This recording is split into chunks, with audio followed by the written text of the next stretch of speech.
この番組はご覧のスポンサーの提供でお送りします。Alrighty, welcome everyone. I'm Teeaboo and I am here to watch some Hyouka. It's been a weird afternoon. I got Vinland Saga recorded early this morning pretty quickly, and then got it out and got it uploaded and all that stuff, and then just like sat on my hands and waited for a while for BitChute to process, and then eventually after like an hour, a little bit more of waiting for it to process, I was just like, all right, fuck it, I'm just gonna put it up on YouTube, and I'll just put a little thing that's like, oh, BitChute's taking forever, I'm not gonna wait for it, I'll update this when it does. And so then I got that done, and I sat down to start recording Hyouka. And I got everything ready to start recording, and then I got an email on my phone that was like, "Hey, your video is processed on BitChute." So all right, Hyouka. First off, last time on Hyouka, we watched way too many episodes, like a lot of episodes, because I got kind of sucked into that arc, which was granted a lot of fun and an enjoyable arc and an interesting mystery and a whole lot of interesting stuff going on. Let's not do that again. that was a little much. I will attempt to take notes and just like not watch 4 episodes at once, because that's too much. It's just too much. So we'll aim for like 2 or 3, given some weird circumstances with this particular reaction, which is weird circumstance-wise, is that we're going to be starting off with episode 11.5. In the download of Hyouka that I have, it goes up to 11, and then there's Hyouka 11.5, an OVA. I don't know what this is. I would expect just like what I would think of an OVA from Hyouka, or just KyoAni OVAs in general, is that it would be a single self-contained episode that maybe was bundled with a Blu-ray release or something. I actually don't know where it was bundled at all. That probably contains like one single self-contained mystery and maybe some fan service. That's my only expectation for episode 11.5. And then just with Hyouka in general, we've had like these pretty solid big arcs, and then usually 1 or 2 episodes of less arcy type episodes that are just more self-contained. So I don't know if that'll be the case here, or if we'll be diving straight into another arc, or what. I kind of hope that there are like 1 or 2 episodes of self-contained little mini mysteries with some character moments, because I quite liked those episodes when we had them, and would be totally willing to watch more. But if it's the other way, then we'll watch the first couple episodes of whatever arc it is, and we'll stop. I swear I will stop myself. Cut to 3 hours later, still recording. We'll see. But as usual, we'll just play it by ear and watch what we want to watch. Last time on Hyouka, big movie mystery thing. There was the mystery in the movie, and then there was the mystery outside of the movie, and this whole narrative trick going on, and it was kind of cool on like multiple metal levels, and got an interesting new character who I don't know if we're ever going to see again, but I kind of would expect to see Irisu a little bit more. I don't know, she seems like a well-constructed character to be a one-off character, and she has some kind of relationship with, I think it's Oreki's sister, right, who she was tippity-tappiting on AOL Instant Messenger, right? Something like that, yeah? Okay. So I would kind of expect to see more of her. I don't know if we're going to be seeing her immediately or ever again. I don't know. We also had Drunk Chitanda, which was maybe the cutest thing I've ever seen. It's up there. It's definitely up there. In any case, we're going to watch Hyouka episode 11.5 to start. If that's weird and it's terrible, then so be it. But I kind of expect that it'll probably be pretty fun regardless. So let's get into it. Yeah, I have episode 11.5 of Hyouka up and ready to go, and now it's full screened. It is at 0 seconds. There will be 2 versions of this reaction video. You can find a picture-in-picture version with the video up there, linked in the description, and a timer-based version up on YouTube with discussion at the end of each episode and all that jazz. If you want to sync up your own copy of these episodes with the timer-based version, you're welcome to do so. Just get your copy ready, because the beep beep timer to count you down to 0 will be coming at you right now. It is pure white to start. Okay, cool. Beep beep timer.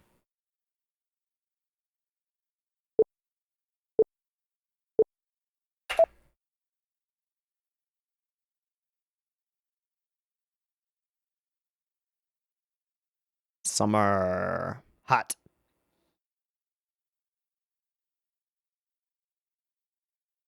Somebody else is in his house? Showering?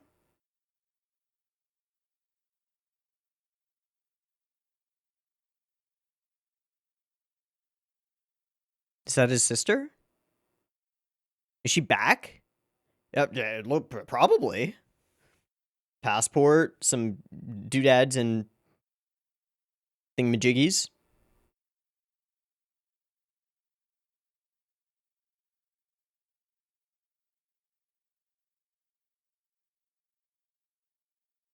Maybe put some clothes on first, thanks.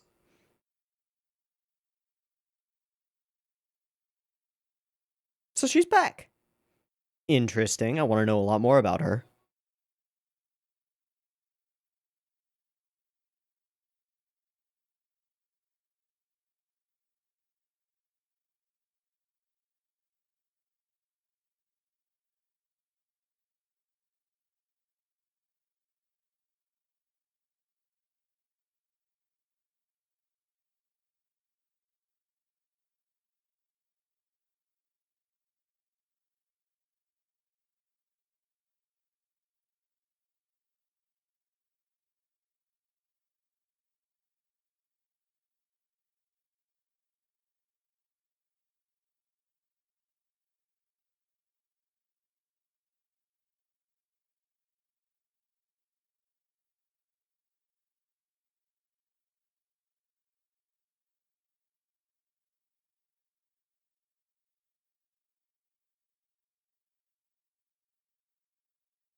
Tea? Hmm.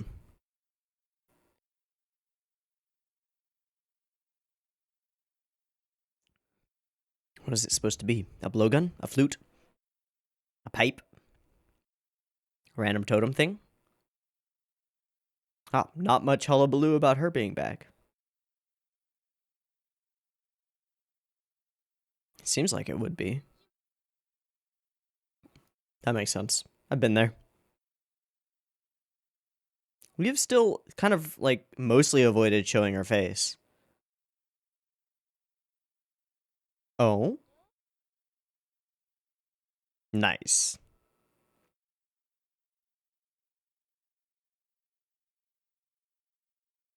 Sounds ideal. What's the gig? Security? Become a bouncer at a club.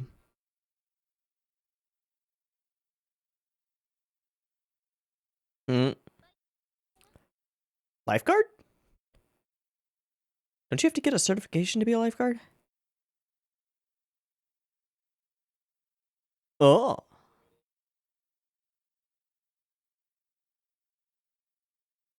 Mm-hmm.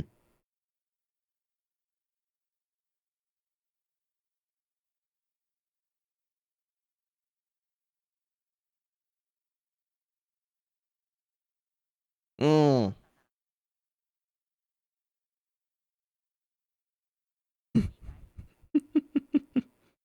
Mm. Mm. Bite though. Uh.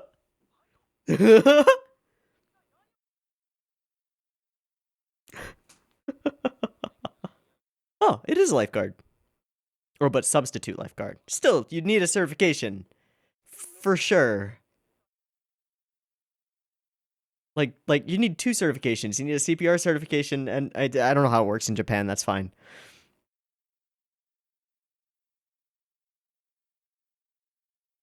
To the pool. Bet all the girls are gonna show up.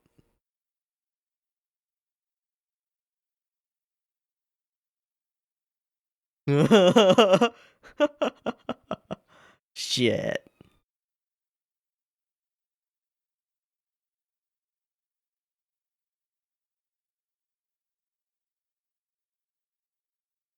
Hey. Hey. Of course. So will there be some kind of mystery here? You working? Crazy.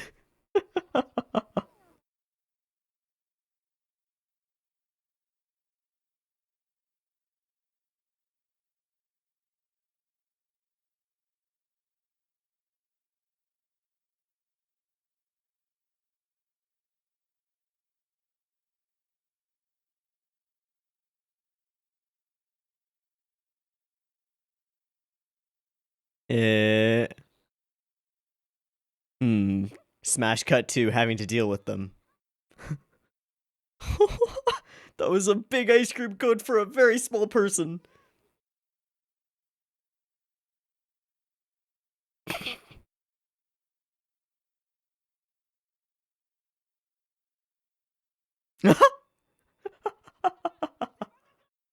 Huh? Nailed it.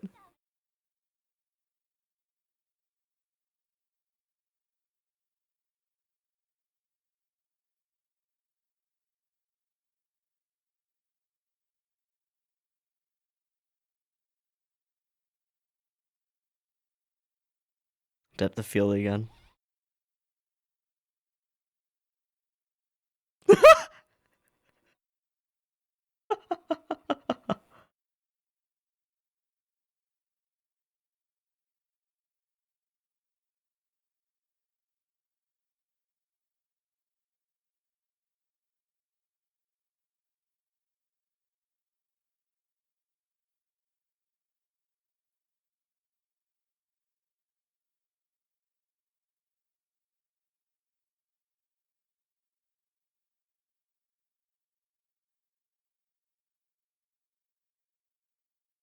Nice.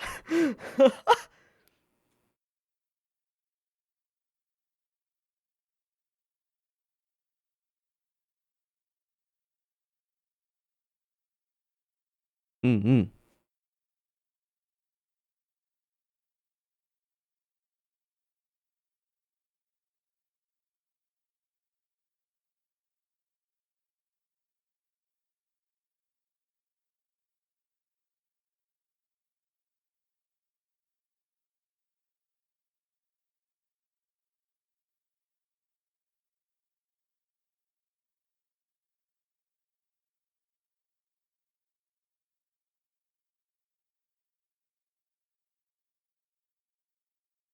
Mm-hmm.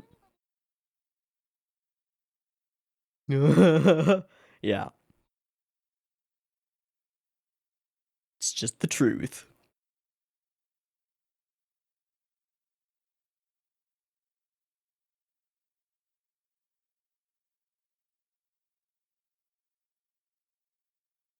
Mm.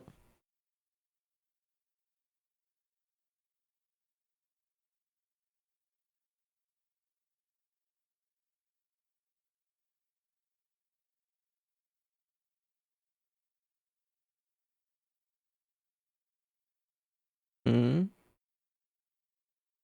Mm. Mm.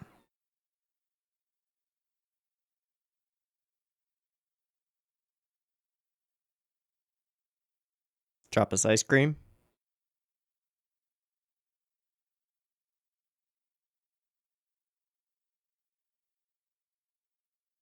Uh.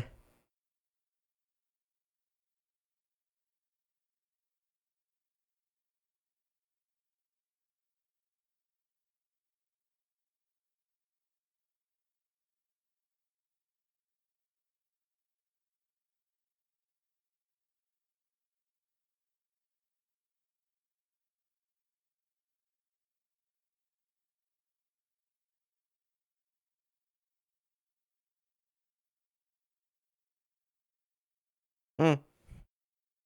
Mm. All right. Fucking sourpuss over here. Jesus.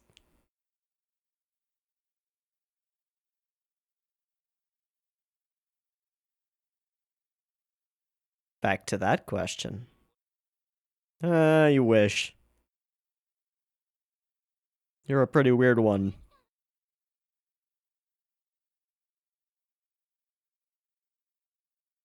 Oh.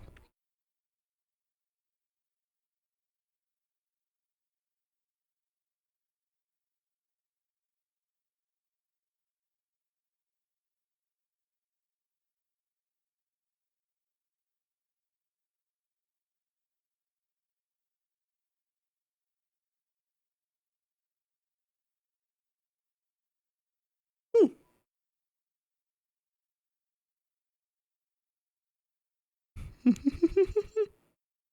Okay.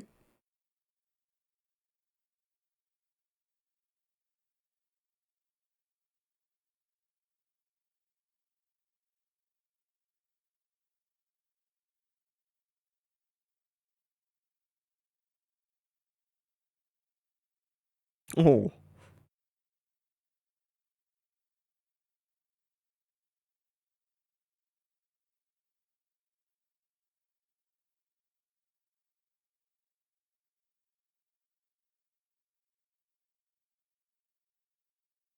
Hmm.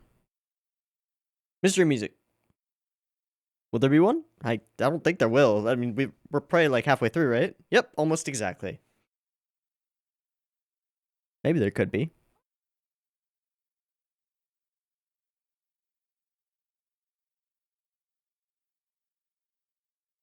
Eh.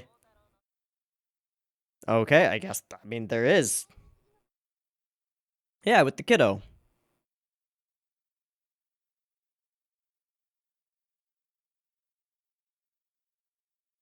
No comment.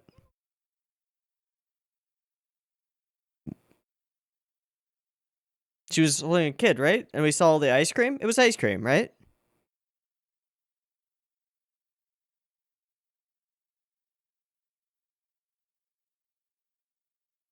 I think it was ice cream.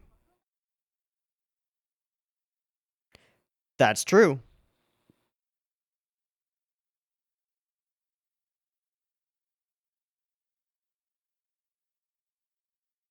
I'm more curious where the little kid that she was carrying around is. Where is the baby?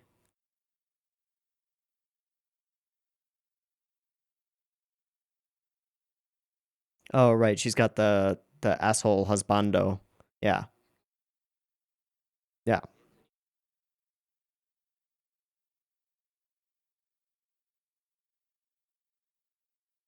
Yeah.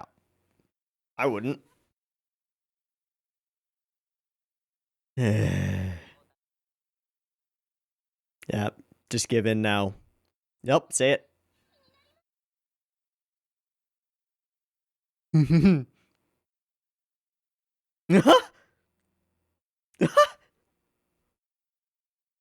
It's over, buddy.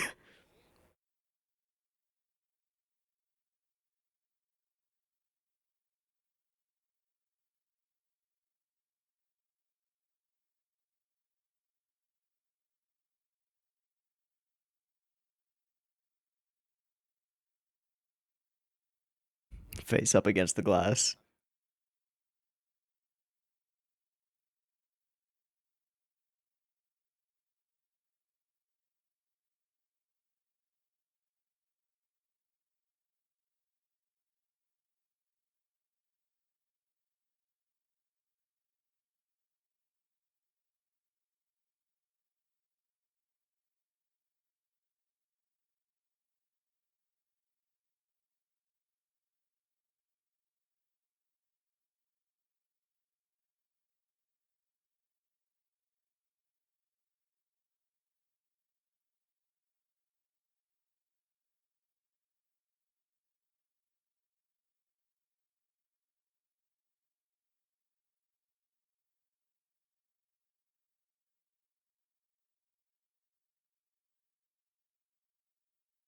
Hmm.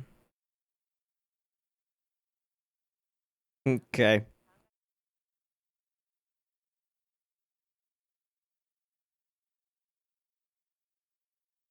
Hmm. Hmm.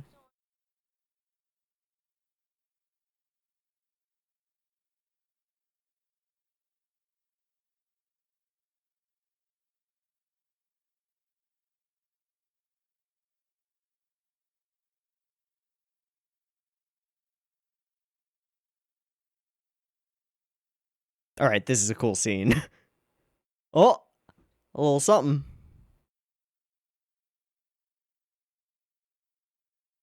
Little button thing? Hmm.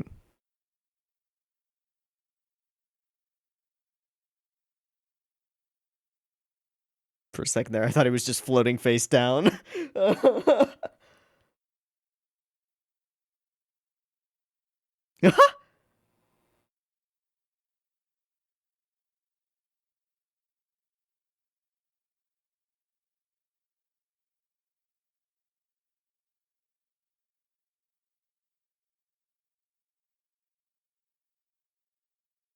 Hmm.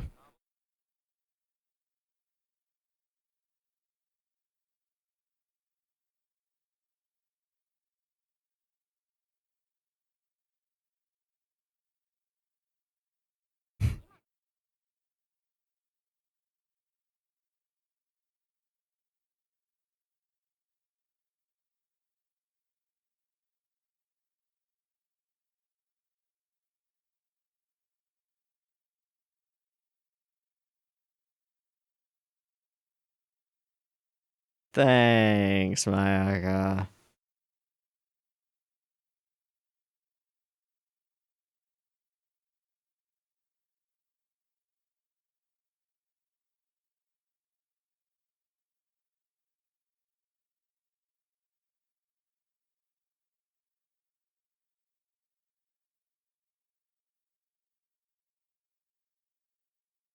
Ah!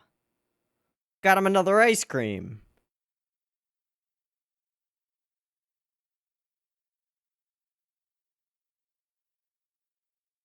Or she got some on her hand and was slapping the water out of her ears. Then it washed off when she went back in the pool.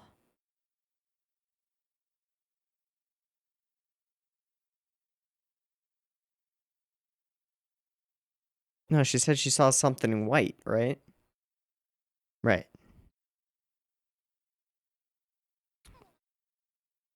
White and shiny.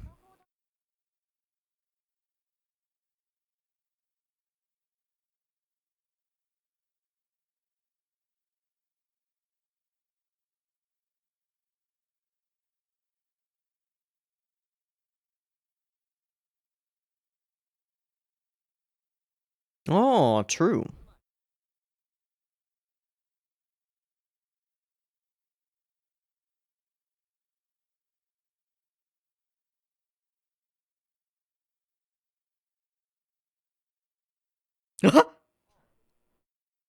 Huh? Oh boy. Yeah.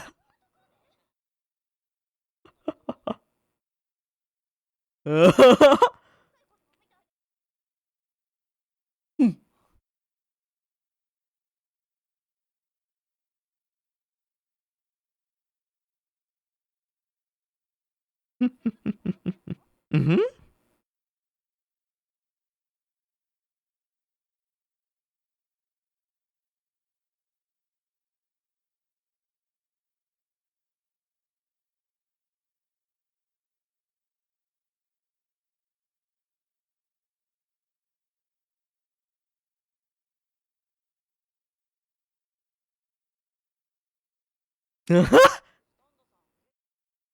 Uh-huh.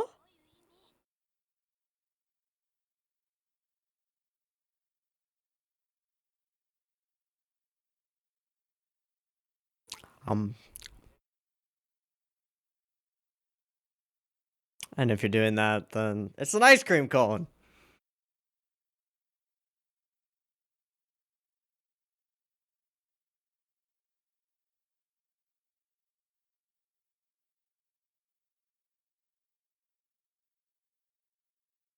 That's an ugly fucking kid.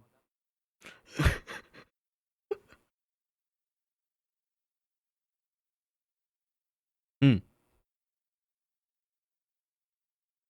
Mm-hmm. She went in the water. Yeah. Yeah.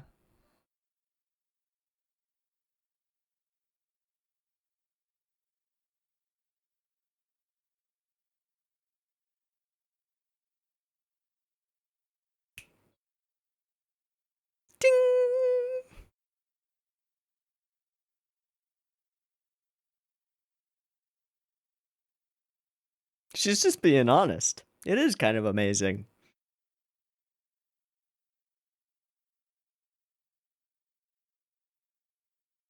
He's on another level this episode.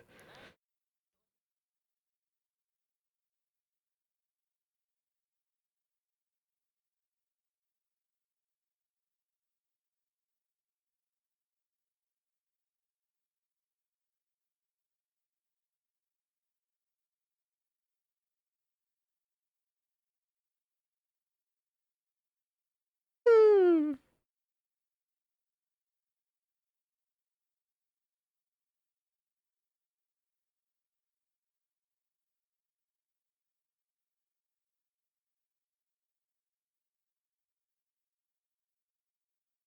Oh. Oh.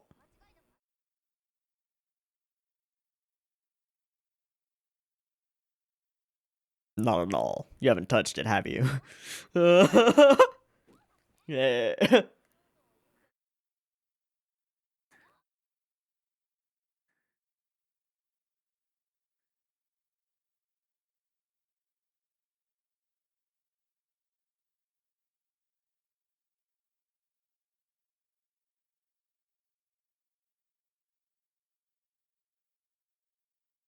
Hmm.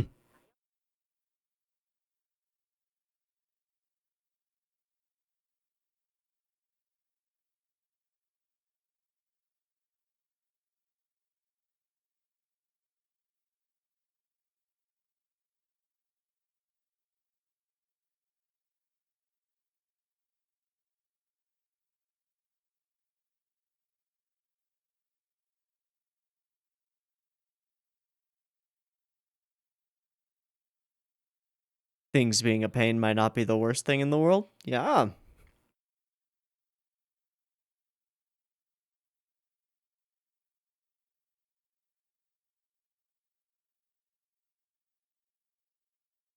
Hmm.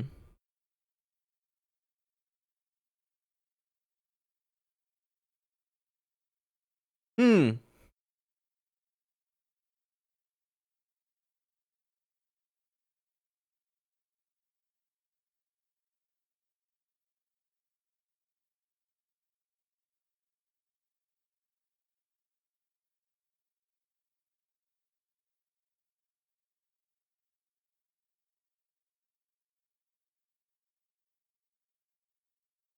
Break time's over.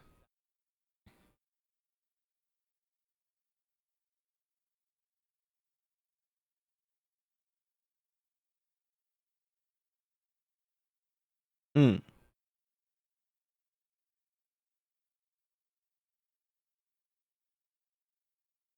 And Fiend.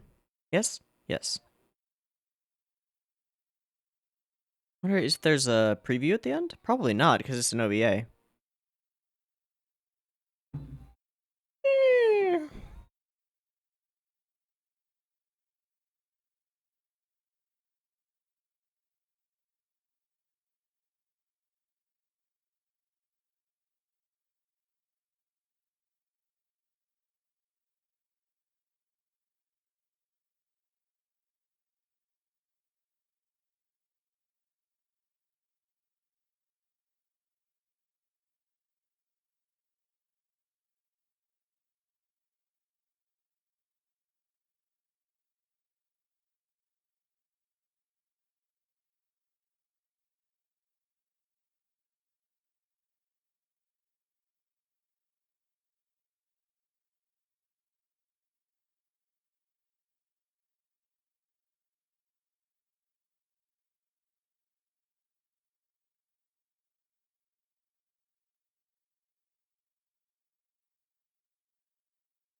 Okay. Well, that was episode episode 11.5 of Hyouka, and it was pretty middling. I don't know, mediocre would be fair, but middling. Few things about it. So there's the setup, there's the mystery itself.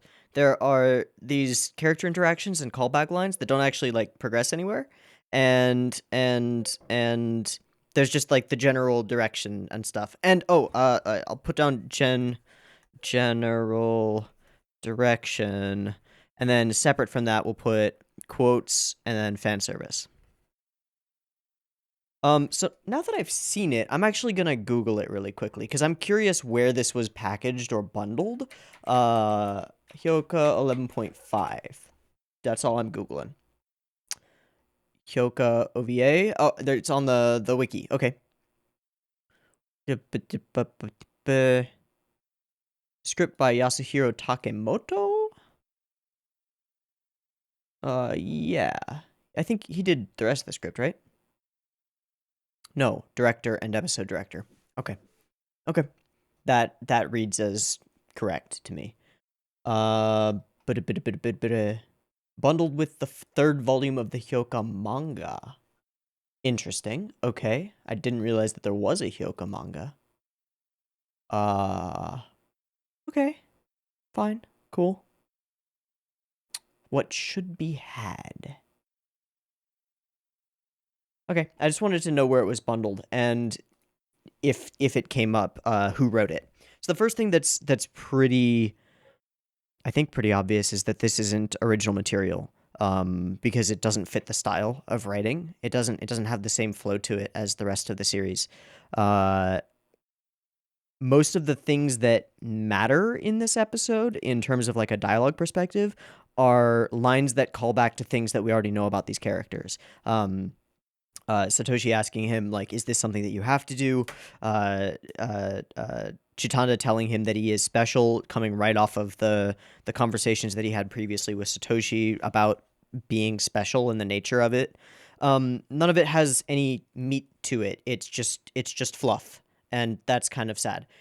It's watchable fluff. If it were in a lot of other shows, this would be a pretty solid episode, but it definitely doesn't live up to any of the rest of Hyouka that I've seen, including and especially single one-off episodes like the going to the hot springs episode, where the mystery was actually interesting, I thought, and a little bit less obvious. Now, I don't know how much of that is just because the mystery was really like patently obvious to me.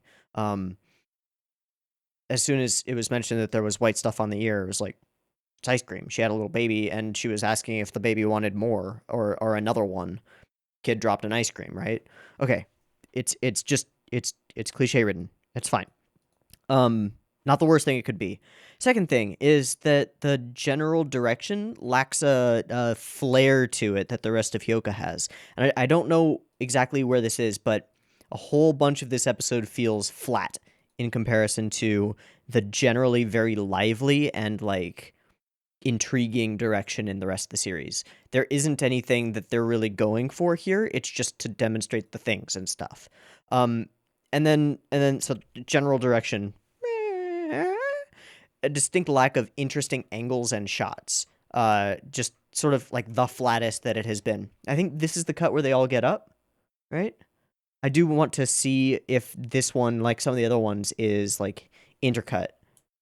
Okay, where is it? Yeah. It is. Yeah, cool. So that's neat. I'm just trying to keep tabs on how often they do that. But generally, I thought that the direction in this episode was relatively flat. It's not to say it was bad. It just doesn't have the same flair to it. I don't know how to put it. It's almost like, I think an apt comparison would be that in terms of flair and style to the direction, this episode is grayscale, and most of the other episodes of Hyouka are in full color. Does that make sense? I don't know if that makes sense. Like, obviously it's in color. That's not what I'm talking about. I'm saying that in terms of the quantity of style that's here, this is monochrome, stylistically monochrome. It's flat, versus the relatively colorful other episodes, which are relatively colorful. It's probably confusing that I'm talking about it in terms of color. It's probably the worst metaphor. I don't know. Callback lines, the mystery itself, which was really easy. I mean, I guess maybe if I had no idea what it was, but I think I figured it out pretty quickly that it was probably ice cream, and then it was just like, okay, it's probably ice cream. Okay. And then the whole setup, and I'll include with setup the Oreki is kind of a cunt in this episode. I'm sorry, that was going too far. He's kind of dickish, like more than usual. He is really boring and bored in this episode. And I get that that's his main character trait, but I think this also falls into like who's writing the episode, because Oreki's boringness or his lack of wanting to expend energy is actually interesting when it's written by the original author. It leads to interesting things. Here it's kind of bland, and also kind of dickish and annoying. I don't know. And then it's kind of lampshaded that it is kind of boring and bland and dickish and annoying, but I don't know. It just doesn't work here for me. That's fine. And then I put in big old quotes the fan service. I thought I would bring this up because I talked at relative length in one of the previous reactions about KyoAni and the way that KyoAni does fan service and how they make it work. There's very little fan service in this episode. The things that are there fan service wise are like the moment when and they're not sexual fan service, they're shipping service more than anything is what I got from this. The moment when I cannot remember her name for the life of me, almost gets into Satoshi's arms and then gets all flustered because of it. Pretty cute. And then the moment where she does get into Chitanda's arms and is still kind of flustered by it. That's pretty cute. The rest of the shots that were of the girls' bodies in general were either like far and very, very non-detailed, which is kind of similar to the way that some of the stuff was done in Hibike, during the pool episode in Hibike. It's kind of similar in terms of like KyoAni not wanting to super sexualize their characters, which I'm kind of all there for. And then there were certain shots which I actually did like, which were mostly Oreki trying not to get flustered or look at Chitanda's boobs. That was pretty nice. I thought that was accurate. Relatively accurate to a high school boy seeing a girl in a bikini, which is fine. I don't know how to feel about it. This episode was weird, and definitely not a favorite of mine of Hyouka so far. Probably utterly skippable, I'd say. Yeah. Yep. Pretty skippable episode. Okay. I mean, it's got all of the hallmarks. It's got the characters that we've come to care about, and Chitanda's cute, and the interactions between them are kind of cute. Although all of that kind of tainted by Oreki being even more glum and depressed than he normally is, which is kind of meh. And we get, a classic "I'm curious, can you narimasu?" Okay, cool. And the one set of shots that I thought was actually really cool was when Oreki is underwater and he's got his hair like waving all around him as he looks around and looks for things. This is a really cool cut. Specifically the hair animation. It's freaking awesome. Other than that, very little stood out to me visually. I mean, it's got all of the things that it always has. The character designs are still there. They're almost entirely on model. They're good. It's generally well animated. Looks good. Doesn't look amazing. Looks fine. Looks fine. All right. I'm gonna stop talking about it because I'm being as dull and I think uninteresting in talking about it as Oreki was throughout the entire episode. It's kind of boring and lame, and to just say that the thing was kind of boring and lame compared to the other episodes is also kind of boring and lame. So I'm gonna check myself before I continue doing that, and let's go ahead and watch a real episode of Hyouka. Yeah, let's watch a real episode and see. I mean, maybe we'll immediately be able to pick up on the difference, because I think that there will be a difference between this and any of the episodes that we've seen so far. So that was 11.5. We watched up through 11 last time, right? And so we should be watching episode 12 now. Yes? Believe so. Yeah. So let's watch Hyouka episode 12, and that's just what we'll do. So give me a moment, I'll get it up, and it's ready. Actually, I should do a beep beep timer thing. I should do a syncy thing, so I'll take a quick break and do a syncy thing, and then we'll come back for Hyouka episode 12. Okay? See you in a moment. All right, welcome back. We are all synced up and ready to go for a real episode of Hyouka. Not that that one wasn't a real episode of Hyouka, but I think you know what I mean, right? It was an OVA, and it was just like a little bit of extra stuff for Hyouka fans, and not that super amazing or anything. It was fine, fine. Let's watch a real one. We're on episode 12. I don't know if this is gonna be like another one-offy thing. I kind of hope so. I would like a little bit of a break before we jump into another arc, but I don't know. Let's watch it. We'll find out. We'll find out soon enough. So, Hyouka, episode 12, versions, picture-in-picture version, timer-based version, yada yada yada yada, beep beep timer.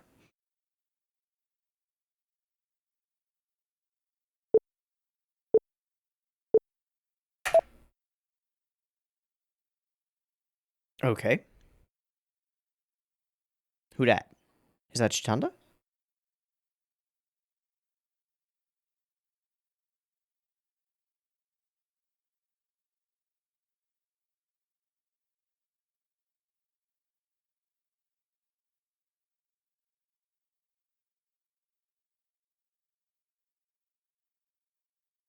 Are those all manga and light novels? Nice.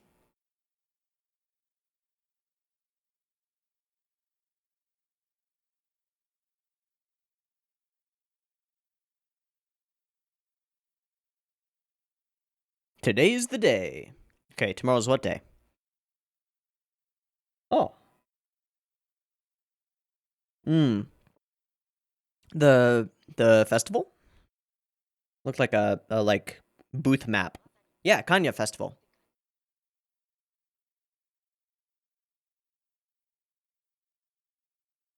Did you finish writing the thing? Oh, figuring out where you're gonna go.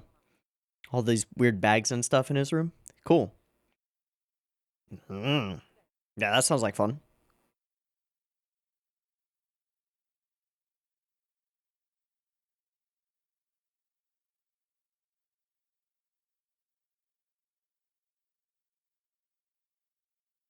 Hey, that's a nice web page.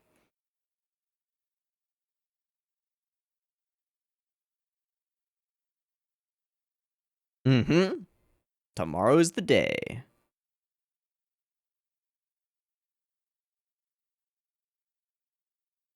Hmm.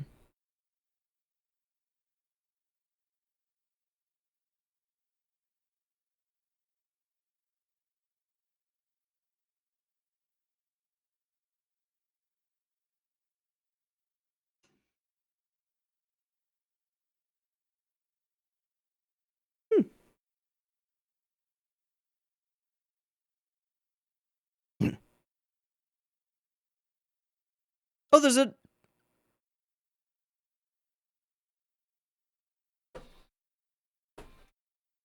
new OP baby. Okay, that means new symbolism. Maybe. Oh, okay, we're going with a totally. Oh.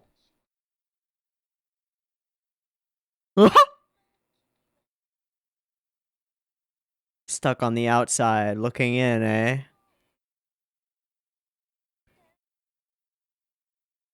Oh, who was that? That was a character, probably, with the little butterfly thing in her hair.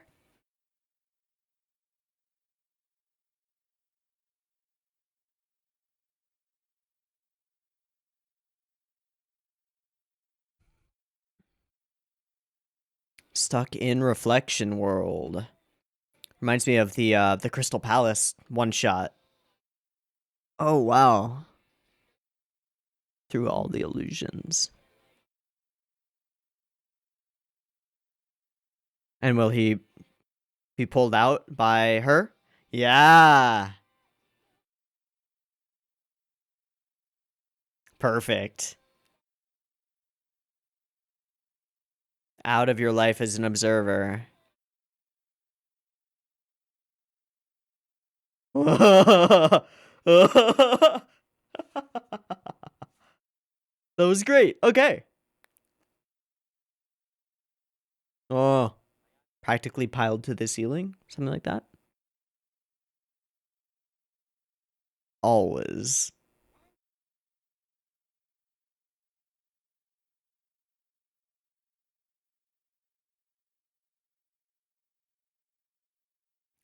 Immediately the shot composition is stronger. Oh.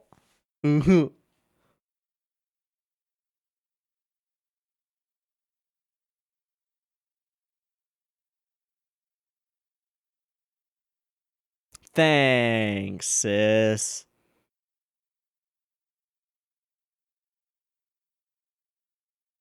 Thanks, sis. Please no. Bounce, bounce, bounce. Does he wear a different backpack every day? We saw all those bags. I just haven't noticed it if he has. Indeed. Hyouka.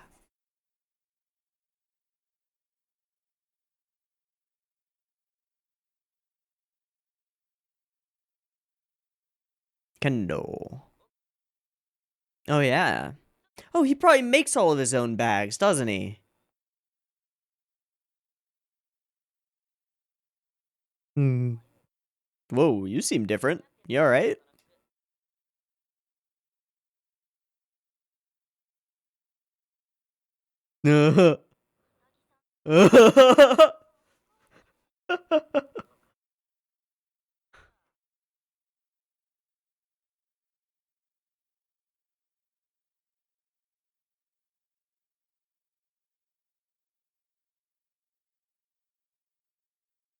Frol Betty Chetty Frol?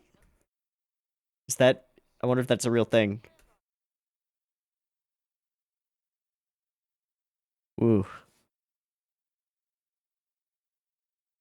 And at a time like this?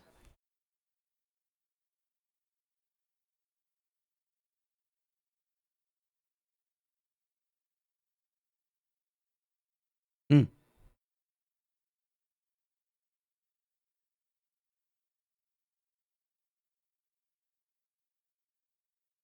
Oh, wow. KyoAni with the fucking background characters that are actually characters.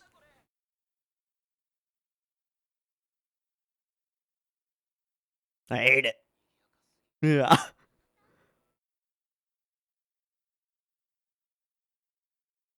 They've instilled the entire school with energy. It's cool.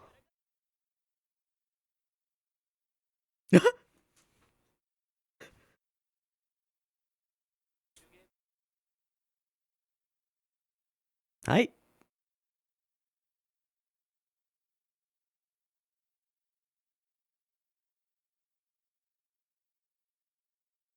And quiet. Yep.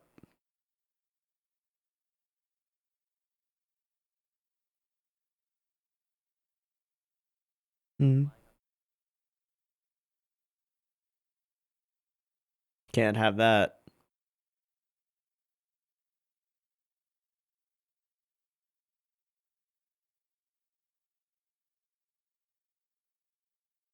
Does he know about why she's so glum right now? Is there something going on, or is she just like annoyed at having to dress? I don't know.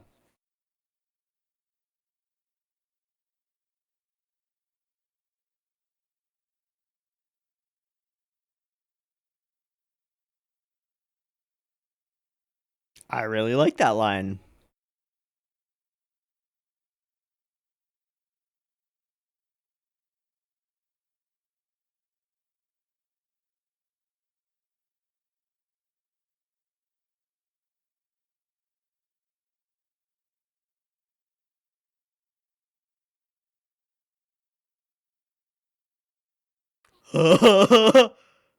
Shit.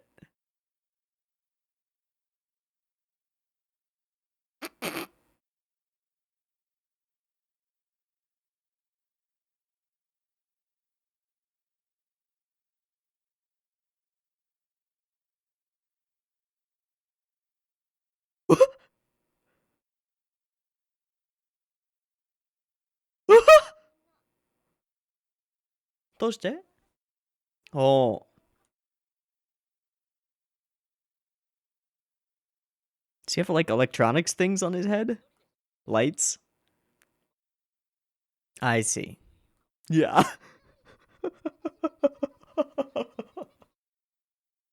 What the heck?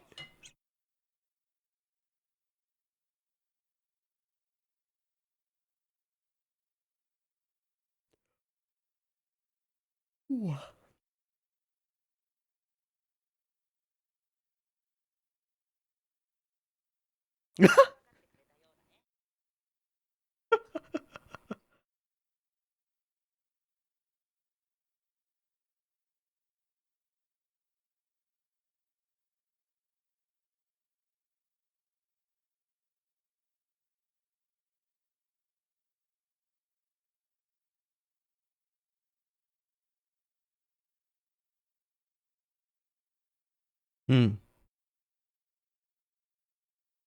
Reasonable.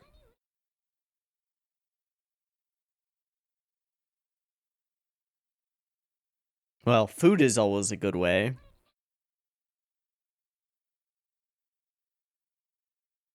Hmm.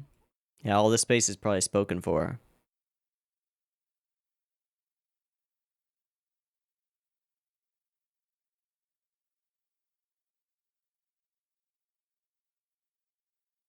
Isn't Irisu somebody?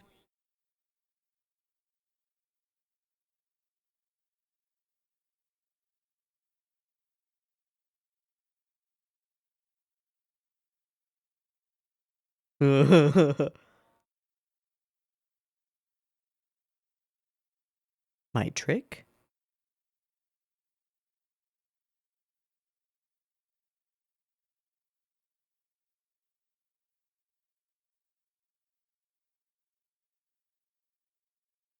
Hmm. Hmm. A little bit.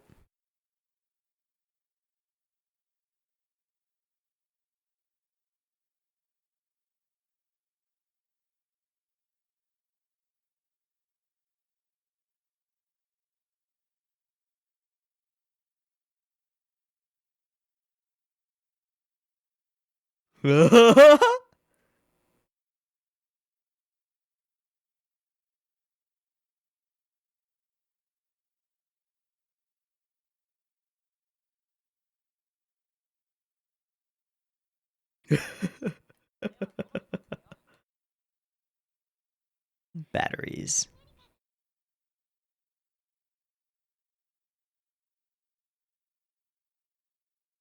Hmm.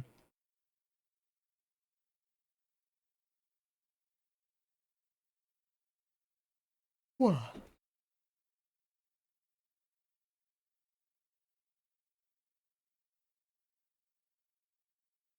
Hmm.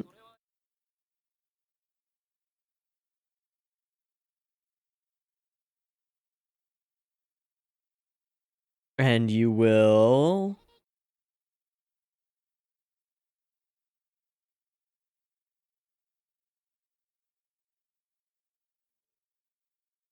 I'll do nothing and sit in the shade. Hmm. Clever boy. Oh.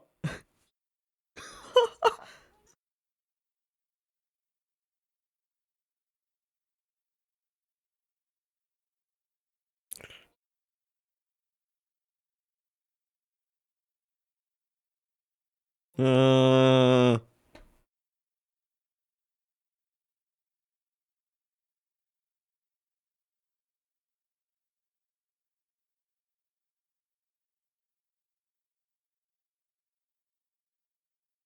Huh?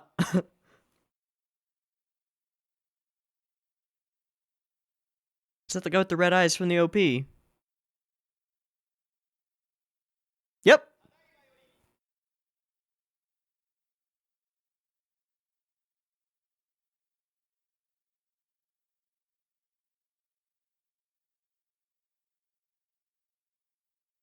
Cool.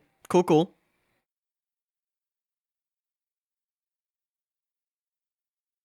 And that's it. Huh? Huh? Oh. We got a B-Boy club. Sick. Yep. And top rocking. Oh, Okay.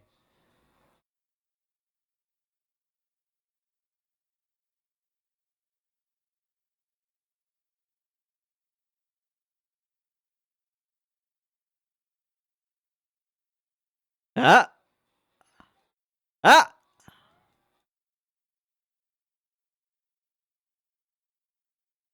And flares. Holy shit.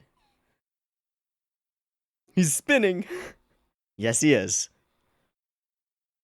They're like, they studied some really good breakdancers for that. Like, really good. Oh, Chitanda wandering off.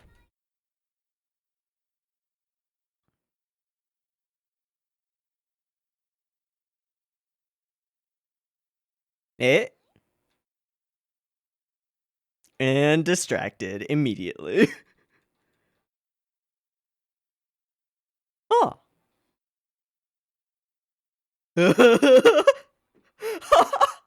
I can't get distracted. I mustn't. What is that? Is that a teepee? Cool.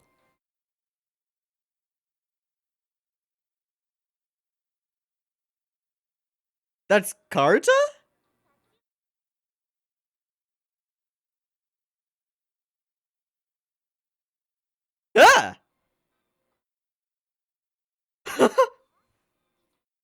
Ah! Shit.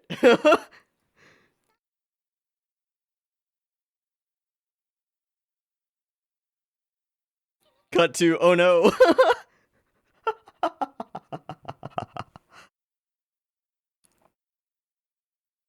That's great.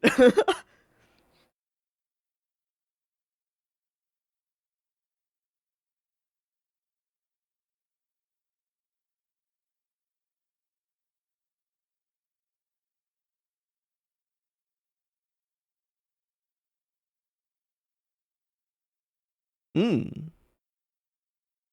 And distracted. Is that the guy who was walking with the guy with the red eyes? Yes, it is.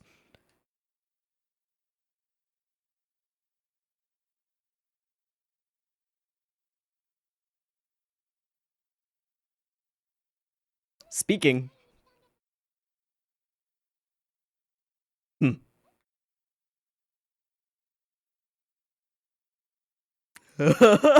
Expert negotiator.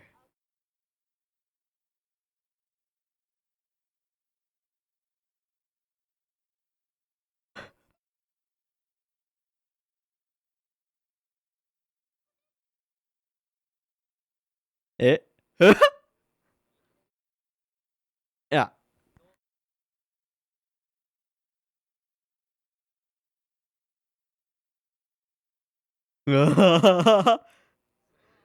Terrible negotiations. Yeah.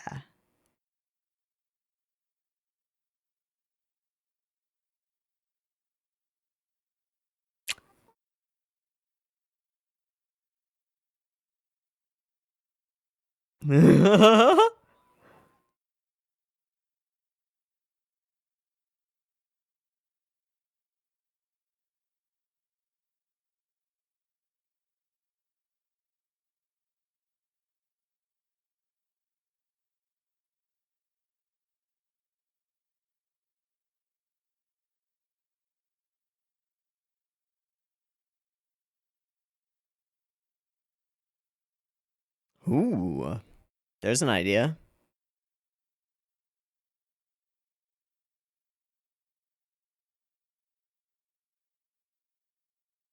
And into the walls of distraction. 3 hours later, arrives back at the room. Oh, glove is now.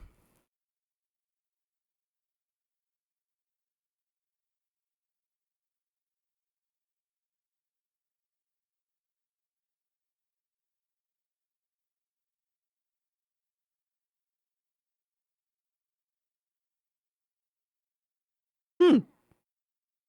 Hmm.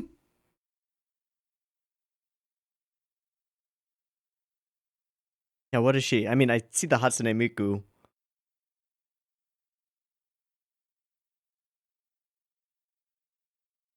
Of course.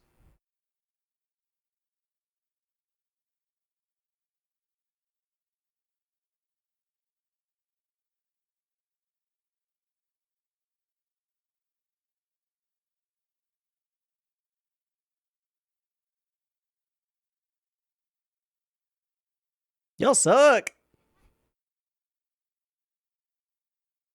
Holy shit, this is a lot of characters. I am in the wrong mindset. There's gonna be a mystery. And somebody who we're meeting is going to be responsible for it.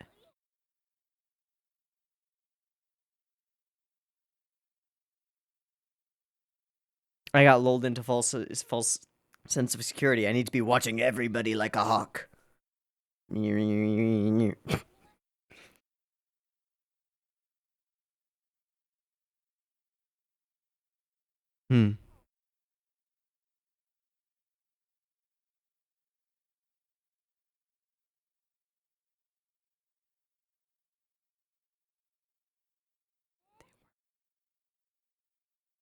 I assume that it's a made-up thing for this, but...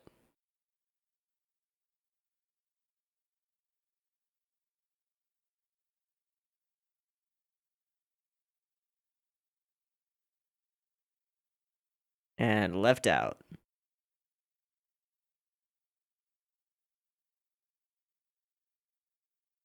Hmm.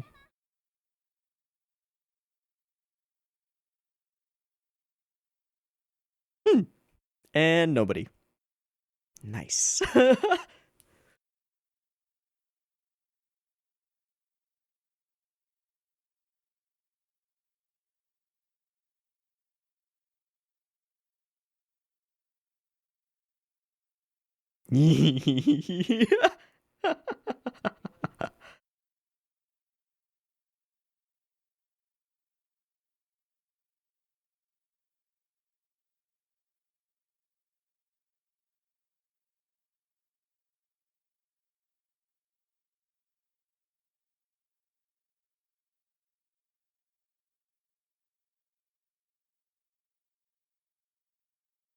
Oh, acapella.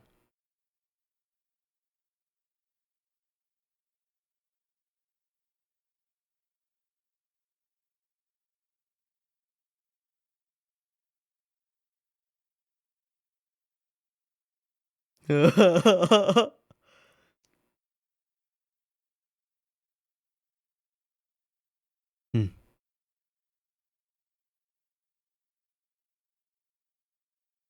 Hmm? The mystery of the stolen apple juice. Okay, he's a first-hand witness to the first thing, right? What time is it?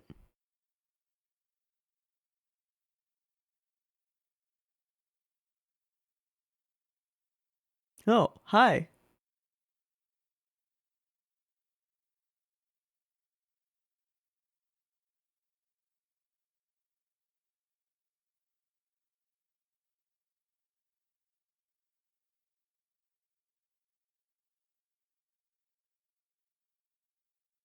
A little bit. Nice.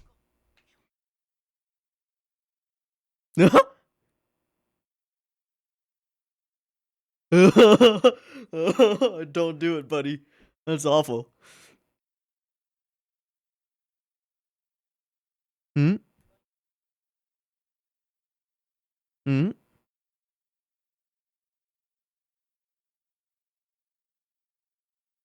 Huh? Huh? Okay. And it doesn't matter that it's a broken pen.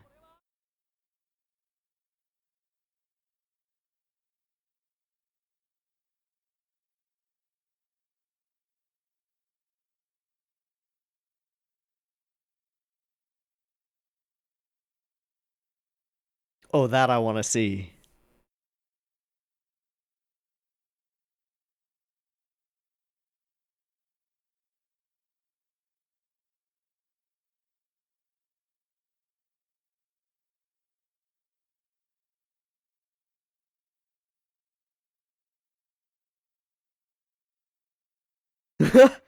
Of course.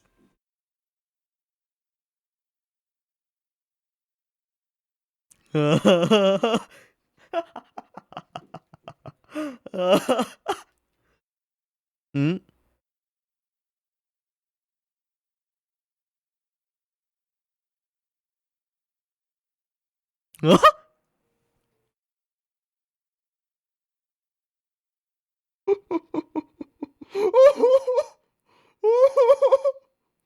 Oh, damn.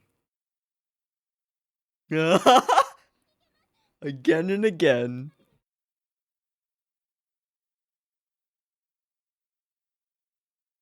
Nope, it's over. Huh?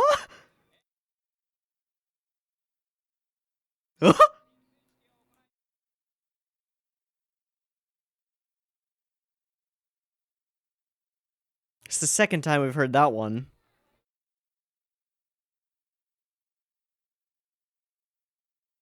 Overwhelmed. Big ol' fisheye.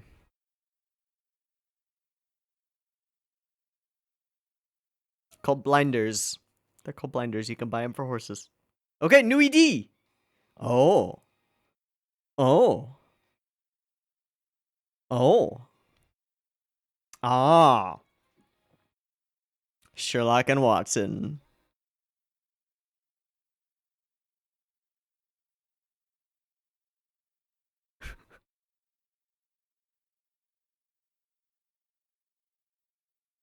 Classic mystery stories. Oh. Do they creep? Nice.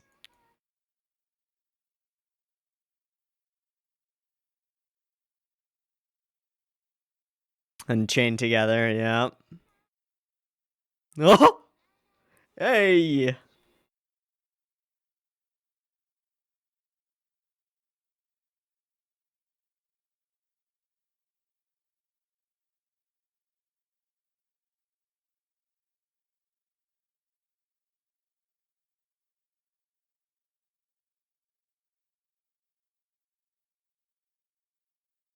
That is cool.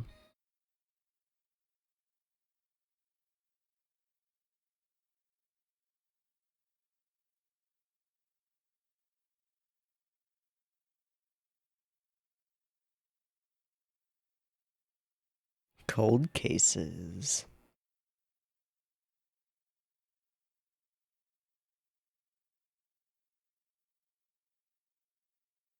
Corpse by Evening. That also sounds like the name of a mystery story. I'm just gonna Google A Corpse by Evening and see if all the results that come up are Hyouka related. A Corpse by Evening. Hyouka wiki. Hyouka stuff. Okay, cool. And apparently a PlayStation game. Okay, cool. I was just wondering if it was actually a mystery story. Wow, this was a fun episode. In a lot of ways.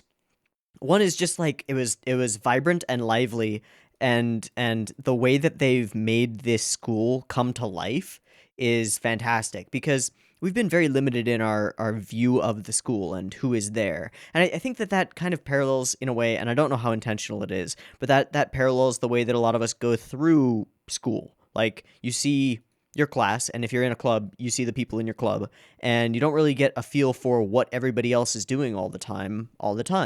But at an interesting time like a cultural festival, that's exactly what happens. Everything lights up and becomes alive and becomes annoyingly bright from Oreki's perspective, but kind of wonderfully bright and vibrant and yeah, alive is the best way to put it. And we see that in the energy at the beginning, as they're walking into school, and in their own sort of odd ways of going about their own excitement as they're walking up, or the night before as they're getting prepped, but especially once we start seeing hallways.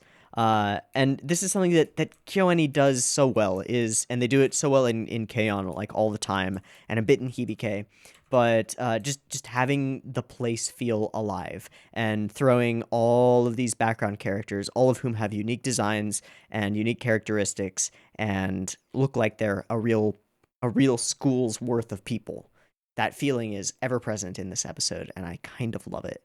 I like the scenes showing how all of them in the very, very beginning, showing how all of them are getting ready and psyched up and thinking about things. With Chitanda going to pray at a shrine, with Mayaka going and just thinking about it and maybe having difficulty falling asleep, and then both of the boys kind of just flipping through event materials and getting ready, but Oreki kind of just being bored, and Satoshi kind of being like, I'm gonna plan out everything that I'm gonna do, and I'm gonna make the most of my time. It's kind of great. I kind of really like it. So we'll definitely watch at least one more episode for this reaction. But and so we'll get to see the whole OP again. But this OP was pretty cool. First off, there are characters in it besides our four, and I mean, there's Irisu, but then we also see two dudes like walking past. Okay, we see this character who has way too much design on her to not be a character, with the little butterfly pin on the back and the beauty spot mole. This is a character for sure. Also, instantly really like her character design a lot. And then we see these two boys who are immediately like, oh, those look like characters.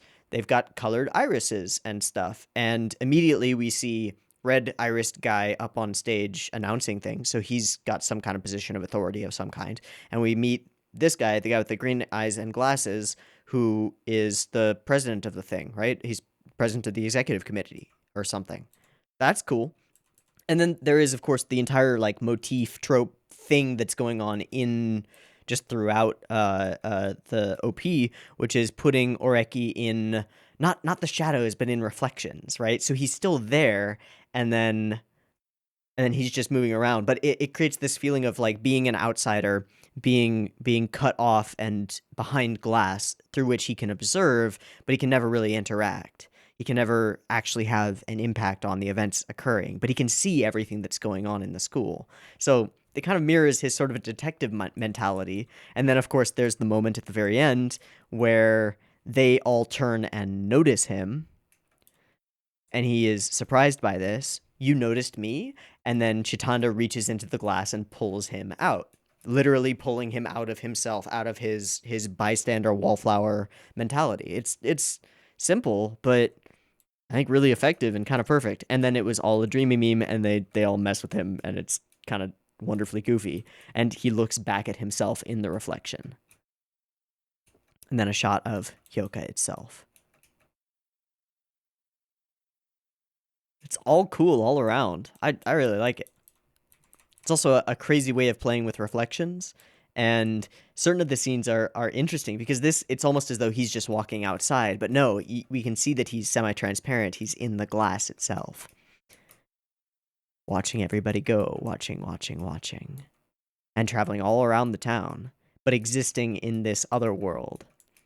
And as I said when we were first seeing it, it reminds me significantly of a Call of Cthulhu one-shot ran by Taliesin Jaffe, which was kind of fantastic, in which there are souls trapped in the glass walls of this creepy crystal palace, this glass building. I don't know why I bring that up. It's totally unrelated. It's just what it reminds me of, and it's cool. It's cool. Yeah, wow. Except those are much creepier as these like spectral figures tapping on the glass from outside, but they're actually inside the glass and inside the mirrors. It's creepy. Okay, so his sister gives him this pen, and the pen becomes a bit of a plot point and leads to him sort of like exchanging it unintentionally for this backstage pass, which he is told will enable him to get a makeover. And I'm wondering if this is our like one of our first major important plot points. We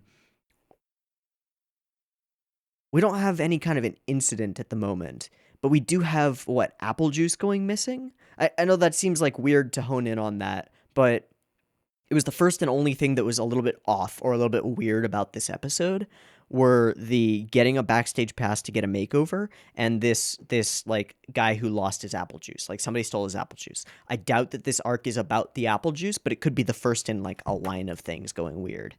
So he trades the pen for that. All right. There are a lot more things I want to talk about, but I want to also look up Berry Cherry Froll, because I'm gonna assume that that's something made up. Berry Cherry. Oh, that's from a thing. They were 11. It's a thing. It's a Japanese science fiction manga series written and illustrated by Hagiomoto. I know that name. Why do I know that name? Aoi Tori? No. A Cruel God Reigns. Poe no Ichizoku. Nothing that I've ever read or seen an anime adaptation of. But I've heard that name somewhere. Maybe he did like an end card for Sangatsu or something. I don't know. Lots of prizes. Oh, she. Sorry, I said he, but she. She is considered a That's where I know her from. She is a founding mother of modern shoujo manga, especially Shonen Ai, and a member of the Year 24 group, who I had looked up a different member of. Probably looked up the other member because she probably did an end card for Sangatsu no Lion. In fact, I'm positive that is why I know that this is a thing. Okay, cool. That's weird. And hailing from an unaligned planet nation, Froll's small delicate body and pretty golden curls belie indelicate speech and a fiery temper. Fitting for our tiny and yet fiery Mayaka. It's kind of cool. Okay. And then the outfit that she's in is this sort of red it looks like kind of a sweater thing, which fits. I don't see any of her with gloves or anything like that. She's got like armbands or bracers or something. Oh, there's one. Yeah, okay. And she's got these like red boots that go like calf height boots and a little semi-skirt-esque thing, which Mayaka is using her like thing to. Okay, cool.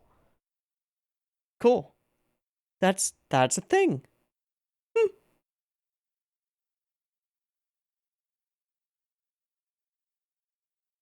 And it was turned into a Magic Bus OVA in 1986.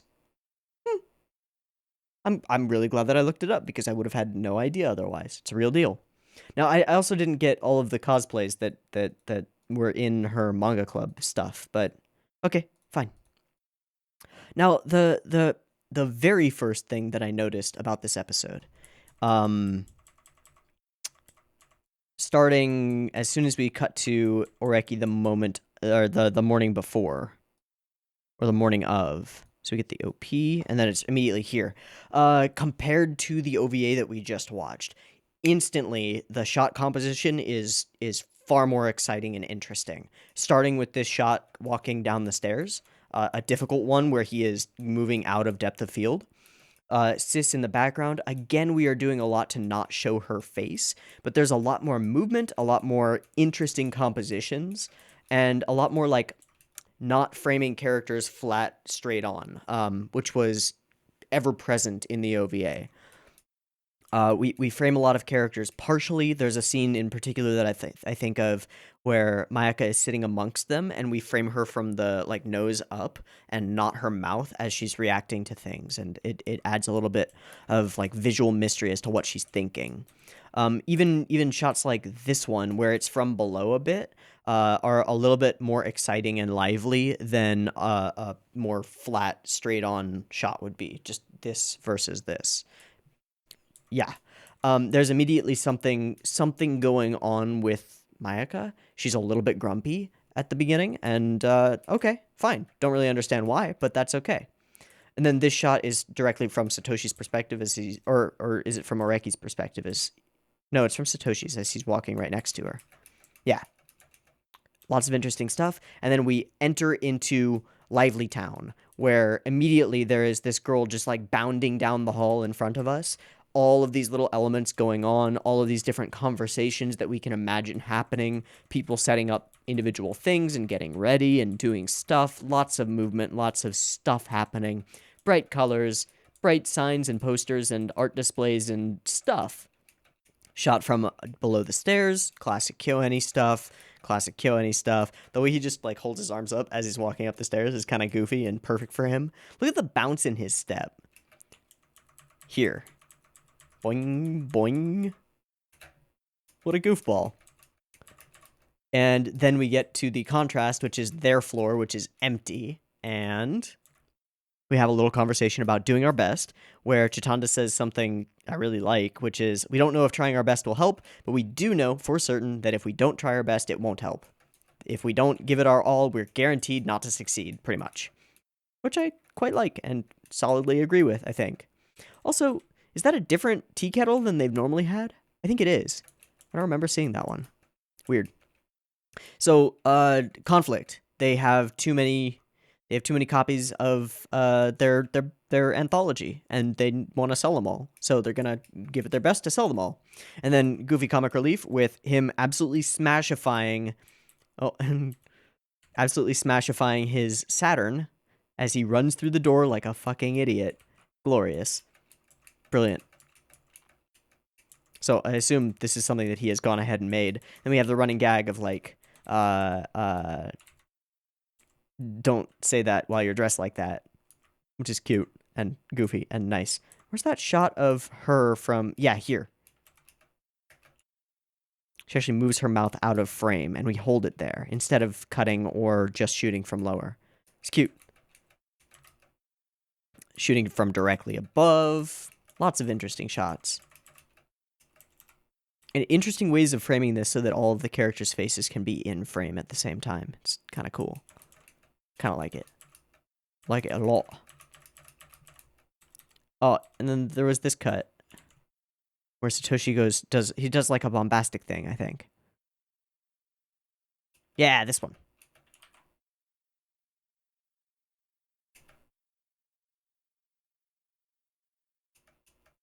Yeah. Cool. And all of this is just barely the setup stuff. And then Oreki worms his way into getting a job where he doesn't actually have to do anything, which is fantastic. Oh, and then there's the breakdance scene. Right. So there's this guy who's in the OP. Don't know who he is. Don't know what his deal is. Suspicious. Mildly. All right. He announces the thing, and then the lights go out, and then the spotlights come in, and the B-Boy Club is up. And they top rock like actual breakdancers, which is kind of cool. I assume that they had models doing some of this stuff, although they probably used video stuff for some of the more difficult things because, like, this stuff, relatively easy top rock stuff, and then they move into, like, really genuinely insane things. I mean, that's pretty normal, but a little bit later we get, oh yeah, he's spinning. Yeah, he leapt. And this. Yeah. Yeah, that was like a windmill into like, what is it when you're on your shoulders? But he's doing windmills at the moment.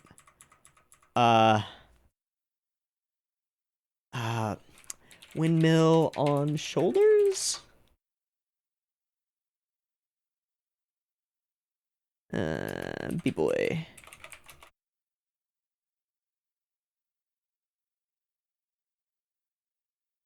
Windmill to backspin. I guess we'll go with that. Yeah. So like a nice mix of up rock / top rock and power stuff, which is cool. Nice mix of style and power, which is great. I used to be in a b-boy club. I was terrible at it, but it was a lot of fun. Would recommend it. It's a great way to meet cool people and get into hip hop culture. Hip hop culture is also pretty cool. And Japan has a massive scene for it, so it's pretty cool. If you're interested in doing something that's very fucking difficult and learning how to move your body in interesting ways, it's cool. So then we have Chitanda just wandering around this festival, doing the cutest and getting distracted by like everything because she's curious about all of it. She's curious about how it feels to do all these things, and that's awesome. It really is. And then we get these like smash cuts from her excitement at getting to do a new thing and experience a new thing to, oh god, I keep getting distracted. Then she runs into the Karate Club, which, just from the intonation, I recognize, thank you, Chihayafuru. As soon as I heard, what do we hear?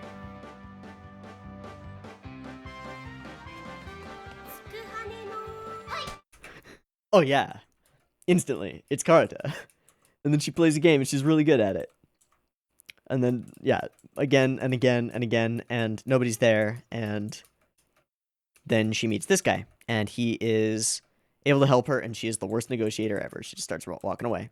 And there's the classic, oh, what's the classic Japanese duo comedy called? Japanese comedy duo. One's a straight man and one's a manzai. Yeah. Poke and Tsukomi. Yeah. Yeah. Straight man Tsukomi, funny man Bokeh, trading jokes at great speed. Double talk, puns, misunderstandings, all sorts of stuff. Your classic, like, who's on first types of comedy routines. A and B. Yeah. Perfect. It's quite a pickle. So Chitanda's just the cutest. And then we get this thing with the whole manga club, and almost all the girls in the manga club are fucking mean to Mayaka. So apparently she, at some point, was like, I don't want to cosplay, and then she cosplayed anyway as a character that she wanted to be. And they're all giving her shit for it. Ugh. Ugh. And then they end up chatting about the manga that she's cosplaying as. We get some customers. It's great. And we move here, focus on the pen and the marker. And he drops the pen, use the marker. And then Acapella Club is singing. Okay, and then something happens out there, which is somebody loses their apple juice. Did someone take my apple juice? What's that paper there? Did something happen? What is it? And then this guy from the fashion club comes on in, and it's like the only thing that Areki does in this episode is he fails to smile, sells one copy, and then using the pen, which it doesn't matter that the pen is broken because it's just for a show, right? He trades the pen for a badge that says number 7 on it, which he could use to get backstage with the fashion club and get a makeover. I don't know why, but I feel like this is a plot point, and I feel like whoever, if there's a villain, and there probably will be somebody doing something, maybe the person who stole the apple juice and left a paper around, I don't know, they're getting a makeover at some point from the fashion club, and so they won't be recognizable. Just guessing. It just seemed too important to not be that. Oh, and then we get this sequence, which is more fan servicey than anything in the last episode, or in the OVA. That, in particular, is...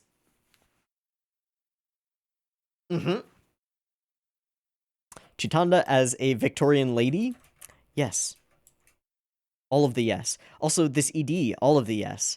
It tells a cool little goofy story with these two as wanted posters and these two as Holmes and Watson. And then they chain themselves to themselves. And then they're like awkwardly looking away, and in the meantime they escape and they're gone. Whoosh. In a puff of smoke and away. Lovely. It's super cute. And the old car and the chase scene and the magnifying glasses and all of it and the cold case, it's just great. So then we get some scenes here that A Corpse by Evening.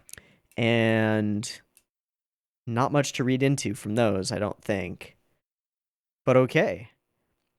As far as setting up like a bunch of different places of a bunch of different things happening really quickly, all in the course of one episode, this was really cool.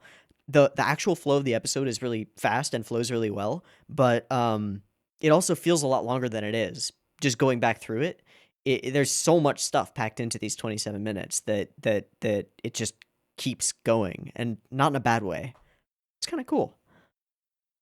All right, this is an interesting setup. I'm going to be on the lookout for mystery to engage come next episode.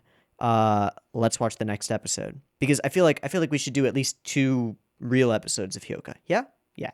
And that with the OVA is probably pretty good. In before we get cliffhanged into watching like 8 episodes. No, it's already 5 p.m. We'll stop eventually. Eventually. Okay, so I'm going to take a breaky thingy, and then we will come back for Hyouka episode 13. So I will see you in a moment. Peace. All right, we are all synced up and ready to go for Hyouka episode 13. Also, I turned off Flux, so we're a little bit less orange in here. Yay! Okay, Episode 13, we had our setup for the cultural fest. Lots of things going on, none of which seem to be the start of a mystery yet, but that's okay. But lots of interesting stuff going on, and lots of cuteness. Cool. What now? I don't know. Let's find out. I guess maybe we're gonna, because we saw Satoshi in the preview thing. Maybe we're gonna follow him around as he does his mission to like go to a bunch of different different of the club activities and like show off and be like, come to the classics club. I don't know. Let's find out. So Hyouka, episode 13. Beep beep timer.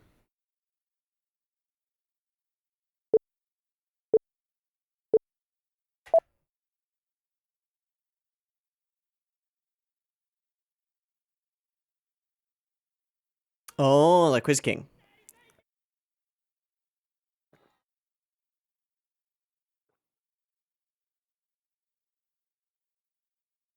Mmm. This guy. I'm switching to water because it's getting late.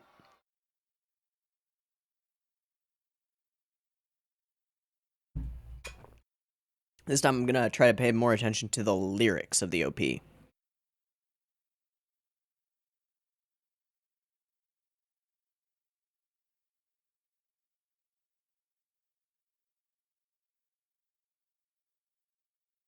Okay.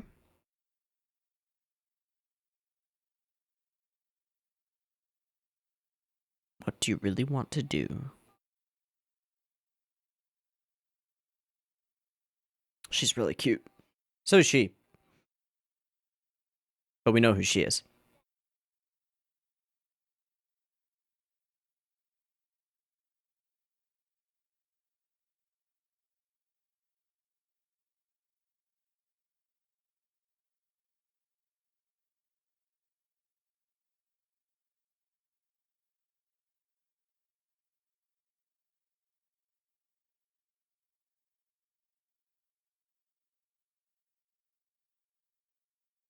Hmm. Hmm.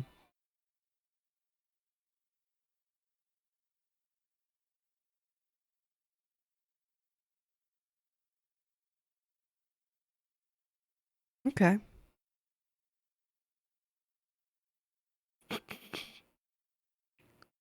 Awesome. Let's do a quiz.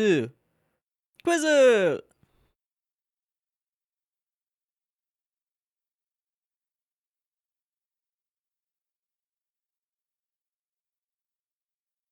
I don't know. Stands out like a sore thumb.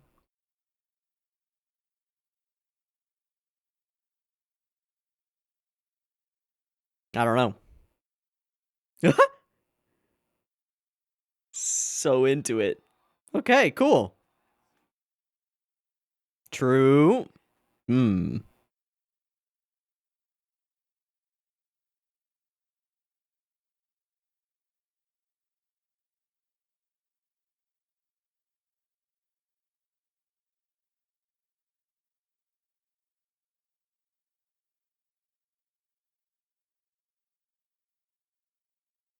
But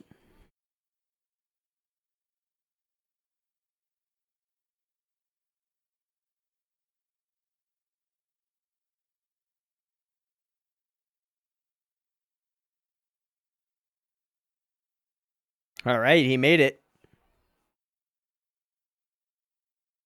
He's so exhausted. Perfect. All right, buzzer style.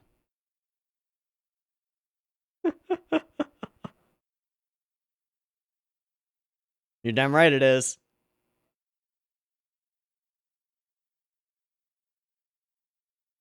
Who are you?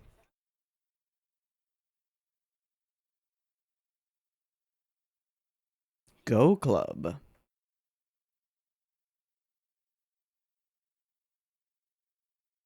Oh.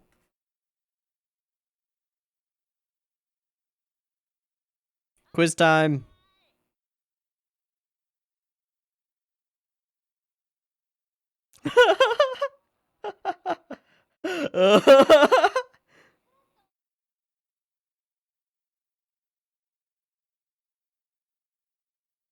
Advertising. Nice. How does he nod with that thing on his head? You certainly are.